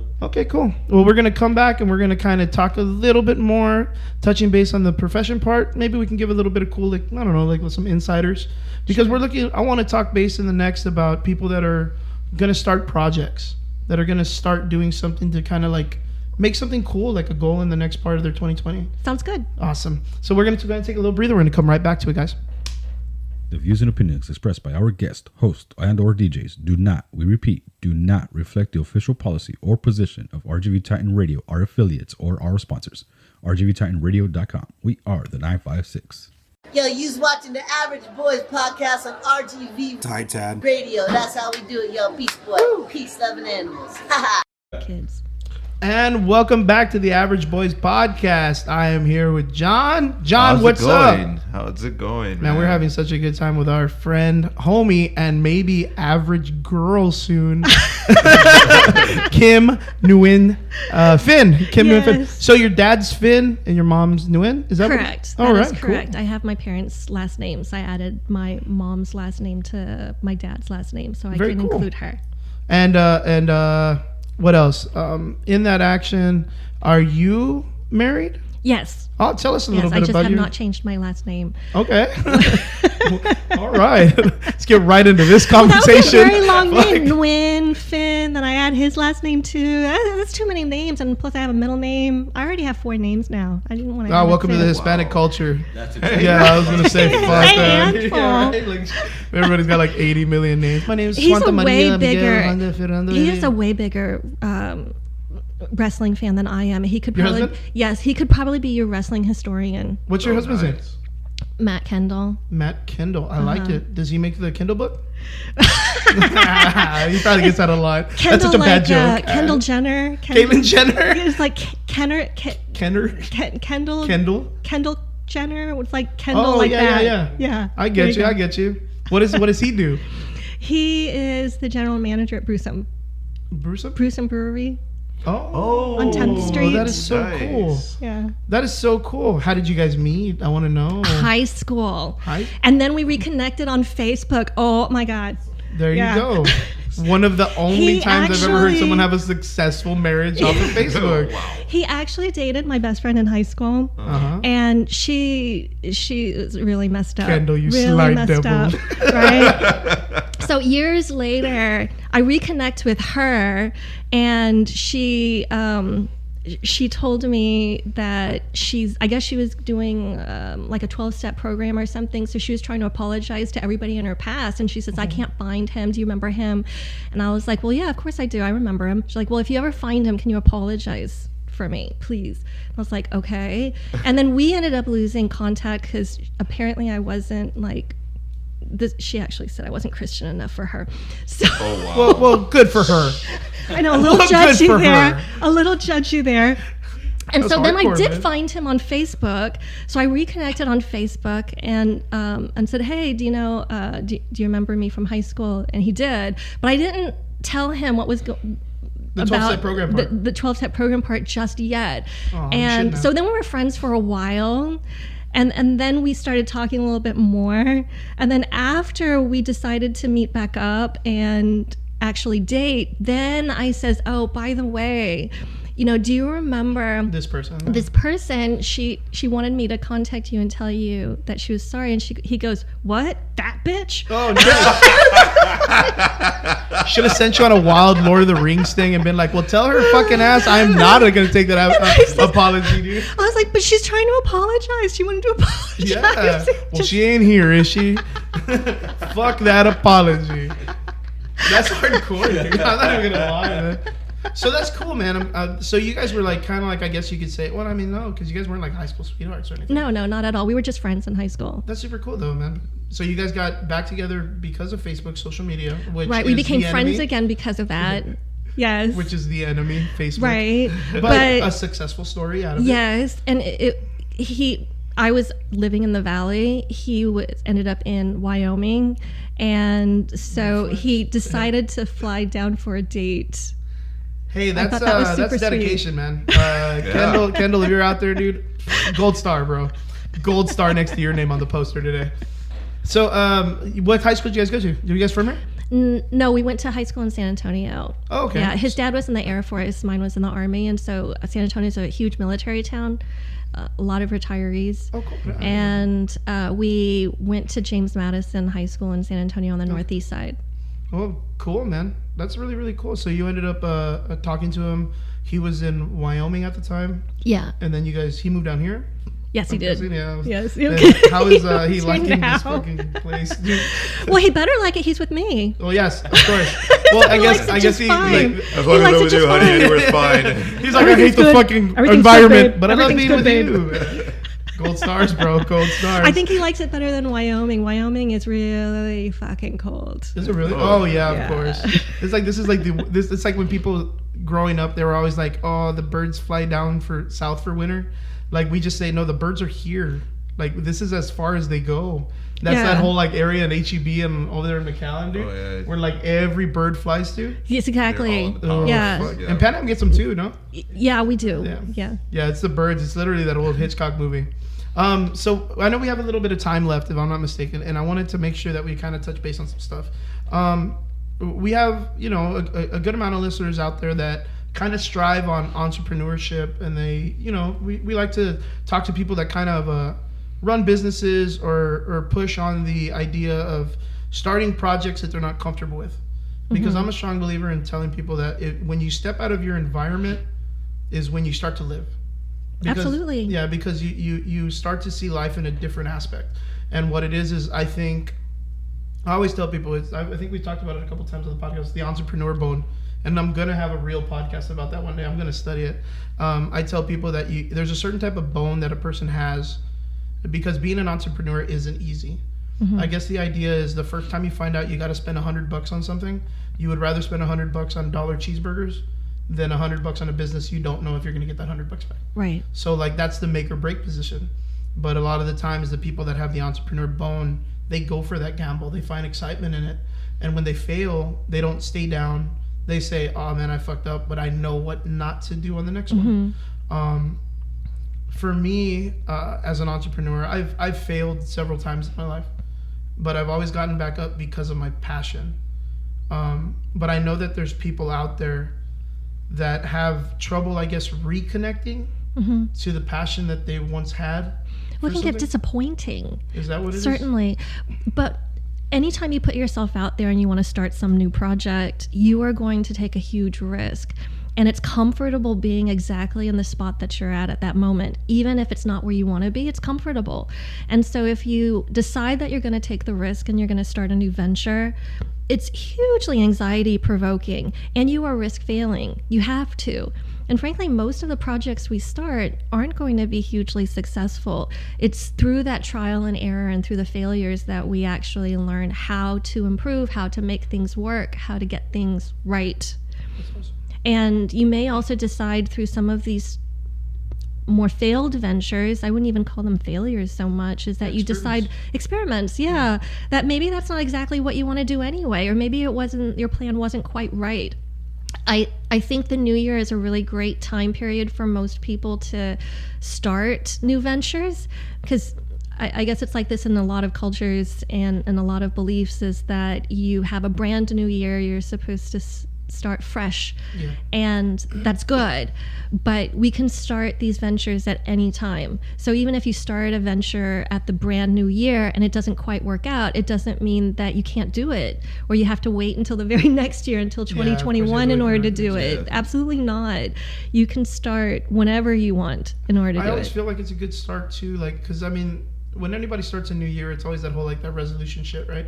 Yeah. Where we talked about that on our recap show, which was last episode. We talked about how some people just, like, I guess at older ages, they're kind of like, fuck having a resolution. Like, I'm just going to keep going at what I normally do. And it's understandable because of the fact that maybe you're already doing something that you feel like you're already in progress of. Right. Or maybe you feel like there's something that you don't have to, I guess, push for, in the sense of having like some kind of goal-oriented feeling where you get that like that endorphin rush from having a successful goal set like that. Right. Something, I don't know, there's got to be some type of different mechanic in the mind or wiring in the mind. I personally like to start each year like a 2020 with like a big project, because I'm always one of those people that I like to try to one-up myself from the previous year. So like I was telling the guys last time, I wanted to publish a book, like a child's book. I wanted to be a published writer. I guess that's the way everybody kind of does it. They're like, oh, I just got to make a 27-page book on Amazon Books or whatever the fuck, and then they just push a book out, right? Right. And it's not too hard to do it. It's a little bit of money that you put into it, but you become a published artist, which is cool. I mean, or a published book writer. And you're accomplishing something that you wanted to do. Yeah, it's something you can put on your resume. That's fucking badass. Absolutely. You're like, yeah, man, I'm a published writer. I wrote a book once. They're like, what'd you write? And it's like, two peas in a pot. Like the about hungry 2 caterpillar. peas. The hungry powder. It's literally about 2 peas in a pot or some shit. Like, and then someone will probably be like, oh, it's not a real good book, but you still did it. You know what I mean? You still did something. But with me, I got to meet up with the guys and we started our podcast, and we're now to 21 episodes, right? This is the first episode of the new year. And I wanted to start it off It's the second episode. We had 20 for 2020. Yeah, but we're the one now, right? 21. Yeah, because the 2020 was our recap. So so this would be like the one of the first guest. Yay! I'm the inaugural guest. Yes, you are. Yeah. And I wanted, and I literally hit up the guys and I was like, man, guys, I want to have like a positive mindset session. Like I want to bring on someone that can, push us in the right direction, get a good conversation going, and inspire people to push for their projects or whatever it is that they want to do in 2020. What do you, as a profession who's done this for several years, how many years have you been doing this? About 20. There you go. I mean, you have a million times more experience than all the Facebook psychologists. What would you, on a positive nature, give as advice for people that are out there trying to start a project? Let's say not business. Let's just say but anything that they want to do is to take that risk, as frightening as it is, to make not just a goal. A lot of people, they have their resolutions or they decide what they want to do and they have this goal in mind, like say, I want to lose weight or I want to get fit or whatever, but it's sort of vague. They need to get a little bit more specific, make a plan, specific plans. And then just take that leap, not wait for the right moment. Because if you're waiting for the right moment, that right moment is never going to come. Right. There's never going to be that time. Like, what was that meme that you saw the other day that you shared with us about like a how guy? long ago it is? No. The one was like, 2020 drove by the gym today. Oh yeah, Good start. First step, dude. Start. Yeah, that he just drove by the gym. You'd be like, that he didn't even go inside of it. He just drove by it and he's like, I see first you. step, got it done. Yeah. Got to see the gym today. That's a almost there. step, though. That's one of the Yeah. steps. And then the next time, maybe he can walk in. Just Yeah. go to the locker or park. room. I'm just Yeah. park. I'm Park. gonna Yeah, sit park. here. Yeah, park. Build up the anxiety for a bit. Be like, okay, I'm not gonna go inside, and I'm just gonna drive off. But see, I've known too many people who said that in order to go to the gym or to go back, that they've got to go for like 5 times out of the week, and they've got to stay there for an hour. And I'm like, you go from 0 to all of that. 60, you were yeah. setting Yeah. yourself up maybe So for you a feel failure. like sometimes people end up giving themselves too much that they can handle. Exactly. And that's kind of like in that moment where Yeah, you're your baby saying steps. that someone will be like, "Oh man, dude, if I'm gonna go to the gym, I have to be there Monday through Friday, 7 o'clock to 8 o'clock. I have to do this, and this, and eat better and stuff like that." And they don't understand that it's a progress. That's a huge change. Because I mean, I guarantee, like the way we're talking about that meme, that there are people out there that just their confidence may not be really high, or maybe they just have a social anxiety that they don't like to be around people. Right. And maybe just getting and parking in the parking lot, walking into the lobby, maybe those are huge steps for people, man. Yeah. It would be a huge step for some people. Yeah. And the gym's not for everybody either, but they've got to make specific plans about how they're going to accomplish it, and also make sure that they're realistic. If you're going to jump straight from nothing to, going to the gym Backflips, 5 times a week. Doing like 2-hour sets and everything like that. Swinging Exactly. a katana and a machete. Exactly. I think people will just end up getting disappointed, and they'll think, oh, I can't do this and I can't do any of it. And it's so easy to drop it. Yeah, it's like one of those things, like since it's something that wasn't a part of your life as a scheduling, Yeah. like it's easier to drop. Like that's kind of like, because I deal with that. I get people all the time that they'll come and join the gym. They'll do it for like a week and a half. And then it's like, all right, cool. Like, you know how to punch and kick. Now get your shit to work. Like now get in there and do real shit. And then they start flaking a little bit more. Why? Because they only barely started like a week in advance. Like from the years they had never done it. So for that week, they kind of, I feel like in the mind, it's kind of like one of those things where, well, if I don't go, I'm not losing anything because I was okay without it in the first place. Right. You know what I mean? Is that something? You know what I mean? I can totally see that, that they would make these sort of rationalizations, but something brought them there In the in the first first place. And so if you're going to make some of these changes and start a new venture, start a new project, it's not going to be easy, and you're going to have setbacks, but you need to keep on going. It's like if you missed a week in your class and or you went to one of the classes and it was particularly tough and you ended up super sore, you could easily tell yourself, who needs this shit? I don't need it. I was perfectly fine without it. Or you can remind yourself why you started in the first place. Know that you're going to have some really tough times while you get to a better place. But even if you're already a black belt, you're still going to have bad days or bad practices. But you remind yourself about what your goal was and why you wanted that goal, especially when you're encountering any of those setbacks. So it helps bring you back to it.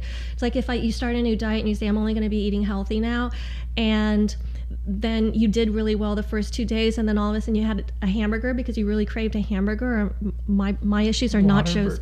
So Whataburger too. Yeah, I have the app, and you get the free one, or the free gift after every 5, right? I know exactly yes, what thank you're you. talking about. I could easily say, well, screw this. Right? Like, screw my I diet messed this up week. I've already. already messed up this week. I'll start back again next week, in which case I will never start back up next week. No, it's true. One man. burger after another. Next week. It's just self-discipline. Next week. No, you have one bad day or you have a setback, you remind yourself, the next time you get yourself back in there. You have another setback, then you get yourself back in there. Every single time you have a setback and you put yourself back in there, you are training your brain to get more and more and more towards your goals. Oh, okay.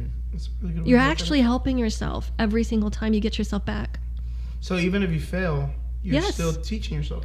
If you push yourself to continue back and to go back on track. See, and that's interesting to look at because a lot of people look at the fact that when they fail and they continue, that it's just a constant cycle. And No, they but don't- this they is don't how look at the change positive happens stuff. anyway. Change doesn't come about where you decide that you're going to, maybe kick a bad habit, or you're going to start something brand new that you really want to do. And then all of a sudden, miraculously, it occurs like that. It doesn't. You're always going to have setbacks. Like you take 2 steps forward and a step back or That's whatever. a good song, isn't The it? way, I think so. Is that like a fucking Garth Brooks song, Kim? It's like a square dance. Is it? Oh, it is Paula Abdul. Oh, okay. Oh my goodness. That was a great quote. Yeah. Cool flex. Oh my God, I think I've lowered my cool rating by quoting Paula Abdul. I mean, dude, but it does make sense. Yeah, Uh-huh. taking 2 steps forward, 1 step back. There's gonna be setbacks. There's always setbacks, Yeah, but you learn every single time, and you do get better. and the setbacks sometimes they end up being smaller. And honestly, I really don't think that people end up at square one, because if you had a setback and you learned from it, even if you haven't yet got back onto track, you're not at square one because you're no more than when you started in the first Yeah, place. you've already gained something. You've already Yes. gained. I see what you're If saying, anything, the yeah. experience is something that's already valued. Because now you can have a conversation with someone and say, "Oh, I fucking did that once," even though I landed on my face, like I fucking did it. Exactly. And then someone Yeah. will be like, "Damn, bro, that's pretty hardcore," or whatever. Yeah. Oh, you ate the Impossible Burger from Burger King? Wow, dude. Like, wow. Have you had that shit yet? Yeah, it's No, I'm a possibly little not the nervous tastiest about thing. that. Yeah, Is it's it the tastiest not? thing. I've had it. I like it. Yeah, Yeah. yeah, it's got meat in it though. What? Yeah, like I was saying. I What? was saying. Did you order the Impossible Burger with bacon? Is that No, what you did? I asked them for the Impossible Whopper with a real meat in it, and they just gave me a Whopper. They charged me $6. What an asshole, man! They just charged me double the price. Wow. So, so going back to that, we've talked about helping people that have projects, because the talking points you just said right now, they're good, they're great, because of the fact that you make us look at things in a new way. Because we would look at it, like I said, when we fail, but now you're saying that there's a way to kind of like since you're experiencing it, it's almost like a nurturing situation where you're since you're experiencing it, you're trying to fix that bad habit. You're kind of reteaching yourself to take that bad habit away by constantly working at it. Exactly. Sooner or later, it's going to be so small that it's a minuscule problem. Besides that, you have to learn and figure out maybe what caused you to backtrack so that you can get better at preventing that backtrack, or to bounce back a little bit quicker next time. Okay. That is really, really cool. Okay, so now I'm going to ask you a little bit more of a harder question. Really? I thought we were almost out of time. Oh, no, yeah, you better get ready. Pandora's box, I told you. What I want to do is I want to ask, because you said you touch base a lot on lectures and talks and discussions on suicide. Mm-hmm. And I mean, I guarantee there's probably people out there. I think we've all suffered from depression and some types of medication and things that get people to think like that. Mm-hmm. If you were going to give advice to someone who's feeling on a low position in life, that it doesn't have to deal with like work. I mean, because we're not in a situation where you're at work, like as a person, like a genuine person, how would you tell them to come across for helping themselves? Like, how would you, because it's like, I mean, we see it all the time, like on social media where someone will be like, oh, here's a post, reposting a thing if you want to help for suicide awareness, right? Oh, repost this. Or if you have a friend of yours, like today, or actually yesterday, when I posted up the comment and I was like, if anybody has any friends or any relatives or anything that deals with mental health, let me know because I want to get in contact with someone. Mm-hmm. I got a slew of comments or not comments, but personal messages of people that were like, hey, I saw your post. Are you all right? Which was very nice. That is really nice. Because it makes you kind of consider the fact that when someone's out there that is bummed out and someone notices that, like, there's people out there that'll just message you up. I love that so many people said that. Yeah, and was willing to reach out and just ask. I got about 13 messages from people that are like, hey, dude, are you all right? And I was like, yeah, I'm good. Like, but that's awesome. Like, that is awesome. And that's actually exactly what you should do. You know, we were talking about empathy before and displaying empathy. You don't have to understand what exactly they're going through. You don't even have to agree with what their thought processes are or whatever, but just to allow yourself to try to put yourself in that person's shoes. Ask them what's going on, or ask them, you know, hey, I noticed that you're not feeling quite yourself, or you seem down lately, you know, can we talk about this? You know, what's going on? If you're worried that somebody might actually attempt to kill themselves, just ask them, you know, I have to ask, I've been noticing that you've been feeling really down, you've been more withdrawn, or whatever it is that you're noticing. Have you thought about killing yourself? You know, just say it. And ask that. If they haven't been thinking about killing themselves, they'll probably be like, oh, no, I haven't. I wouldn't do that. And if they have, they'll probably be relieved that somebody's asking. See, like, that's crazy, man, because I wouldn't even consider ever asking someone straight up. Like, that scares me to ask that. What you could do is you could say, you know, I gotta ask. It's just that we had this mental health professional on our podcast that I was listening to, and you know, she just drilled in our head to just ask that suicide question. So I have to ask now. You see, and it's weird, man. It's so weird that it's a stigma, because like the guys, we're all like pretty outgoing dudes that we don't really have a filter. And like right now, saying it out loud, like it fucking freaked me out. But just say it, ask it. If you ask something like, "Hey, you're not thinking about doing anything crazy, are you?" Somebody who's thinking about killing themselves, that is not crazy to them. That is considered their solution, albeit a very temporary solution, but a solution to what they're going through. So it may not seem crazy to them at that time. So you can just ask, or if not, refer them to a mental health professional or somebody, or at least even just having the lines of communication open where you're listening to somebody. That by itself is therapeutic. You don't need a degree to sit there and listen to somebody talk to you. That doesn't take, you know, for me, it doesn't take a whole lot of skill. It doesn't take a whole lot of skill for you either. It just takes a caring heart to sit down and listen to somebody talk about their pain and really be there for them. Anybody can do that. That's awesome, man. That's really, really great info. That's why I always invite friends over to my place, and then I keep them locked up in my room. Like, you're gonna listen in your to plexiglass, me. Right in my basement. Serial killer. Time for you to listen to my sorrows. I need a vent. Be like, Mister, I don't even know you. Why are you here? Shh. Put the lotion on the skin. Put the lotion on the skin. Would you fuck me? I'd fuck. Sorry, we're going real dark here. Yeah. All right. So one more question. It's very, very similar.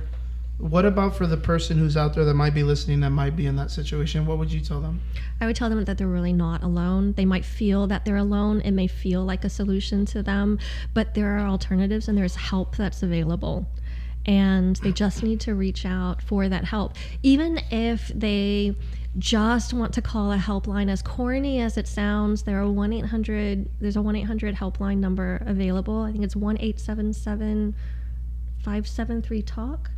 Yeah, I think we'll probably get that. I don't know. We'll have to figure that one out. I can't remember that one. When we post up this on Facebook, I'm going to make sure that we post up the phone numbers to where people can reach out. But it's open 24 hours, and there's individuals there who are trained to listen and to help. And sometimes you just need to talk it out for a while to know that, you know, even if you can't see immediately what the solution is, at least you might be able to get some hope that some things can be different in the future. What by example, like what happens if you call those numbers? Like what happens is that you would talk to somebody who is trained to intervene and to listen to you. Like someone right away? Like is it a human person that answers right away? It will be a human person, but I think you might have to press one or two or so forth. That's correct. See, like those are the things. Like I've never had to deal with something like that. Like me personally. But that might be something that might be nervousing, right? Like it could absolutely be nerve-wracking. So I think to have someone here, like, well, when I call that number, what's going to happen? I think to understand, like, what can happen to make sure that no one's going to feel like, well, I don't want to call because I don't know what to expect after that. The moment someone picks up. You get what I'm talking about there, right? Yes. And I know that for people coming in for counseling, period, is that a lot of people are nervous about even coming to see a counselor in person because you don't know what to expect if you've never done it before. If you're calling the helpline number, for instance, it's a stranger, and in some ways talking to a stranger, like talking to a counselor, would be a stranger that can be even more nerve-wracking because it's like some pretty intimate details. Yeah, how do you open up? But on the other hand, it can also be safer because you don't have to worry about that person judging you. They're not going to go spread whatever you say to everybody you know. So the information can be safer. If you call the helpline, at least you're talking to somebody else, even if you don't share exactly what's going on, kind of test it out. At least you're talking to somebody. And they can also give you some information about where you can get some professional help, some other resources that might be available. So you can also, because sometimes people don't know where to go, and this may be a way of getting you hooked up with somewhere else to go, or at least help you look at some alternatives or things within your own life or resources that somebody already has that maybe they haven't utilized yet that can help them through that time. And so it's the same way about reaching out for a counselor, is that we're not going to judge you, at least we're not supposed to, and and we're not supposed to, but we're not going to, well, people are people, of course, but we aren't going to judge you, unless you're an asshole, you happen to be in the profession, maybe. I can't guarantee that. The lobby in the department, the lobby, we just judge everybody in that room. No, and if they Someone are has judging a ramen soup you, cup, if I'm looking at that dude like, really, bro, 27 but if you cents. if you go to a counselor and you feel like they're judging you, you need to go to somebody else, and you might want to complain about them as well, because their job is not to. It's an absolute red flag. Yeah. But and that's few and far between anyway. I think the colleagues that I have who I know in the profession, they all really care about individuals. They're there because they have a passion for the work as well, and they want to help people, and so they work really hard at trying to make people feel connected with them and feel safe to be able to talk. That's awesome. That is super awesome. Yo, let's give it a plug. Where can we find you at? You can find me at UTRGV if you're interested in. I can walk right on campus and be lost in a But my private practice is in Valley Psychological Services in Edinburgh. Oh, is it is that inside? I'm mostly UTRGV? On campus because that's where I teach. No, that's a private practice. Okay. That's with Dr. Joseph McCoy. Cool. I love that guy. I don't right know. Across cool. We are near the Doctors Hospital Renaissance. Oh, okay. So you're in that regional department, like just that area. In that particular area, sweet, yeah. Sweet. At Pan Am, or at Pan. Jeez, man. It's still Pan Am to me. I don't care. Do you get like mauled or anything when that happens? Yeah. Like when you're at Pan Am and you say that out loud, do you get like mauled or something, or do you what get do you like mean? flogged? Do I say what? Like Pan Am when you call it that? Do people like? Do they like Frankenstein your ass there?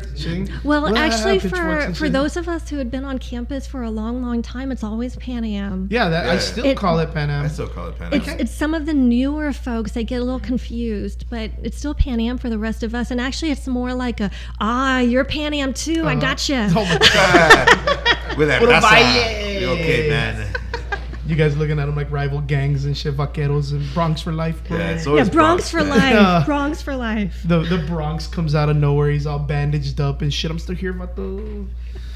Yeah, what happened to that mascot? They probably burned it on the first pepper. I don't know, dude. Like, what the fuck, man? We don't know. That's how they ushered in the vaqueros. It's at the museum. It's at the South Texas Museum in a glass case and shit. I'm gonna take that. I'm gonna take that. So, the department that we can find you at was the School of Rehabilitation Services and Counseling, and that's the one next to Renaissance Hospital. No. The department. I thought when you said department, you meant on campus, which department I work for on campus. That's what I was trying to go for. Yeah, because I guarantee like our listeners are probably going to be more college based around our level. Where and what building can we find you at? I don't provide counseling on campus though anymore. So I teach on campus. Oh, but they do have a facility. They do have a facility. They have the counseling center on campus and the university center. Mm-hmm. So that's for any currently enrolled students. They are welcome to go to receive the services there. On campus, we also have a community clinic through the College of Education. So they are running their community clinic. The psychological sciences department is also opening up their training clinic that will be open to the public. And rehab, my department is looking at opening up one as well as a training clinic for the community. So even the community members are going to be able to come onto campus for low-cost services, but through our graduate student internships programs. Mm-hmm. Okay, very, very cool. What else, man? There's got to be some. What kind of music you like? Well, on campus, however, for students, I just wanted to point out that the services are free. So if people can't afford to pay, they're still able to pay. A lot of people think that the costs are prohibitive for mental health services, so they sort of neglect their mental health. Or maybe just in general, because I wouldn't even consider that would be free, and that's available for free for students. It is available for free. Yo, that's such a blessing, dude. That is so cool. It is a blessing. Awesome. Hey, well, I'm so sorry. Anywhere else, social media-wise, that we can find you? Because we got listeners that just want to be friends, and sometimes they just want to argue about, I don't know, Trump or I don't know what people fucking argue about nowadays. What are they arguing? I have a professional Facebook page. There we go. You can like my page. There you go. What's your page? It's, if you find me, you just ask Dr. Google or ask Facebook for Kim Nguyen-Finn, Nguyen-Finn. Excellent. So guys, if you want to kind of look up Kim on Facebook, go to her like page. Give her a like, give her some follows, spread the word on her community, man. She's been such a great guest. Thank you so much for coming on the show. Thank you for having me. And you did such a great job. Such an awesome job. Now, before you go, now you're stuck with us because now we got to talk about events real fast. So first that I want to cover real quick. John, what do we got? Well, first thing, of course, for Saturday, we have the South Texas Wrestling Fest at the FAR Event Center. And that's by the expressway, right? Isn't that like on Cage? Yeah, that's like right off the expressway. 3000 North Cage, right? And for those of you who are wrestling fans, we have Kelly, Psycho Sid, Scott Steiner, Al Snow, Ricky the Dragon, Buff Biggle. It's not Ricky the Dragon Steamboat. I was about to tell you, you're about to get slapped. Was it Ricky the Dragon Steamboat? Yeah. He's coming? Yeah, I told you. Holy shit! I told you. Shit, man. So guys, Sammy Guevara and Brian Cage, those are the names that we have. So guys, if you have an opportunity, that event is going to be at the FAR Convention Center. What are the times? Oh, the times for that is 11 a.m. to 5 p.m. Yeah, I heard it's I'll only be like out 6 there hours. as well. Yeah. And John Man's going to be there. He's going to be helping out. Who are you going to be with? Legos? Yeah, I'll be with Mad Mario. Mad Mario we'll selling custom Legos. Those custom Legos, yeah, they have man. some really badass custom Legos that they sell. So, guys, expect to see Kim there because she just heard her high school crushes there. The Steamboat Chicken. Guys, there's an exciting event that's going on this weekend that I'm super excited for. The Cino Rey is hosting on the 11th, I believe Saturday, tomorrow, right? Sick, Beautiful People, dude. Prosthetic is going to be there. Prosthetic is a tribute Slipknot band. I don't need to explain anymore other than that. I've heard nothing but amazing things from these fucking guys. Do they wear their masks too? Yes, everything is, they're Awesome. legit. They literally give a show. I hear these guys are 100%, like if you've never gone to a Slipknot concert, this is literally the next best thing. That's going to be the headline of the show. There's also People of the Sun, which is a Rage Against the Machine tribute band. Out with the System, which is a System of the Down. And The Dope Show. What's The Dope Show? Marilyn Manson. Marilyn Manson? Get the fuck out of here. How did you not know Holy that? shit, dude. Yeah, how do you not know The Dope Show? I don't know. Come on, I mean, I've casually listened to Marilyn Manson. I've always been a Slipknot fan. Like, Slipknot's always been my thing. Like, I've seen them. I saw them at where did I see them at? I saw them in San Antonio. I saw them here when they performed, and I saw them twice here. I just don't remember the second show's name, but I know they came down. And I don't want to say Tattoo the Earth because I'm gonna sound like a dumbass if it's not that. But I remember Tattoo the Earth. I saw Mudvayne. But that show is the 11th, Saturday, tomorrow, 8 p.m. Doors open at 7 p.m. Guys, $20 at the door. If you can find someone scalping tickets early, that's called pre-sale. It's $12, motherfucker. Get that shit and have a good time. Have a good time. It's also if you get 2 of them, it's $20. Well, there you go, guys. You get a deal. If you buy 2, it's $20. That is a good What price. the fuck is wrong with you? Buy tickets already. Buy 4 and it's $40. All right. I don't know. Is that a fucking good deal? That's expensive ass fucking. But you're taking 4 of your fucking friends. It's the same as 2 for $20. Yeah. But you're having a fucking good time with some crazy ass music that's going to get you jumping. You should just tell your friends that they're all still $15 a piece. Yeah. I mean, See? yeah. You can't. Don't play with me with math. I'm really bad with math. It's Thursday, dude. I'm checking out in a day, man. So guys, get out there. The CNL Ray is hosting this awesome show, guys. Get out there. One more thing before we go. On a serious note, we have there's a tribute. A benefit concert, right? For Bones Martinez. It's going to be January 10th, which is tonight. It's going to be at where are we hosting this at? It'll be at the Tropicana in Edinburgh. Okay. That's 1903 South Clausner Boulevard. And we'll have bands there like Wizard Wolf, the Kleptos. What is that? Ruben Farias. Guys, it's just he was just on THC. Oh, nice. Yeah. Ruben. Yeah, he's a good jiu-jitsu guy. He's like a purple belt. Esther Mars. Yeah. So guys, $3 minimum donation, guys. You know what? That's at 9 p.m. Even with all saying all the names, thank you guys. Thank you all the bands out there that are doing this. It's for a great cause. Bones' mother passed away, and the community has come together to raise money to help the family out. And no matter, it matters who's on stage, but it doesn't matter if we say who's there, because the money that they're raising is going to a good cause. Yeah. We just want people to go out there, show support, celebrate the life of Bones' mother. And yeah, just so cherish. As soon as this episode ends, get your shit together and head out over there to Tropicana. Exactly. Kim, again, we want to thank you for coming on the show. I hope you had a great time. I did. Totally my pleasure. Thanks for having me. Hopefully next time we just bring your whole fucking department, dude. Oh, we still do have one more shout out to one more event that we got. Okay, one more. And it's not this weekend, but it still deals with us. It's the Food Drive. 956 Food Drive by RGV Titan Radio. Sweet. January 24th at Yadabedia. So you guys remember that. There you go, guys. And just don't forget to bring it's non-perishable goods. 3 non-perishable or $5 donation to get in. Yeah. And we have vendors. We got good music out there. And again, it's a good cause, guys. So if you bring in 5 cans, I'm going to make John give you a back massage. So there you go. Good. 6, no lotion, 6, just dry. 6 had oil. 6 is the oil. Thank you guys out there so much for listening to us and always supporting us here at the Average Boys Podcast and RGV Titan Radio. Guys, we appreciate you guys. Kim, thank you again so much for coming. Thank you. And we hope to have you again soon. It was a great time. We had a great time. Likewise. Guys, thank you out there again. We want to make sure that everyone out there has a good positive mindset for 2020. We have some good shows lined up this coming month and for the coming months after that. We're doing this all for you guys, man. We really hope you guys appreciate it. We love getting the feedback from you guys. We're going to try to see if we can host another event just like we did our Star Wars event. We're really pushing on another Average Boys Podcast event.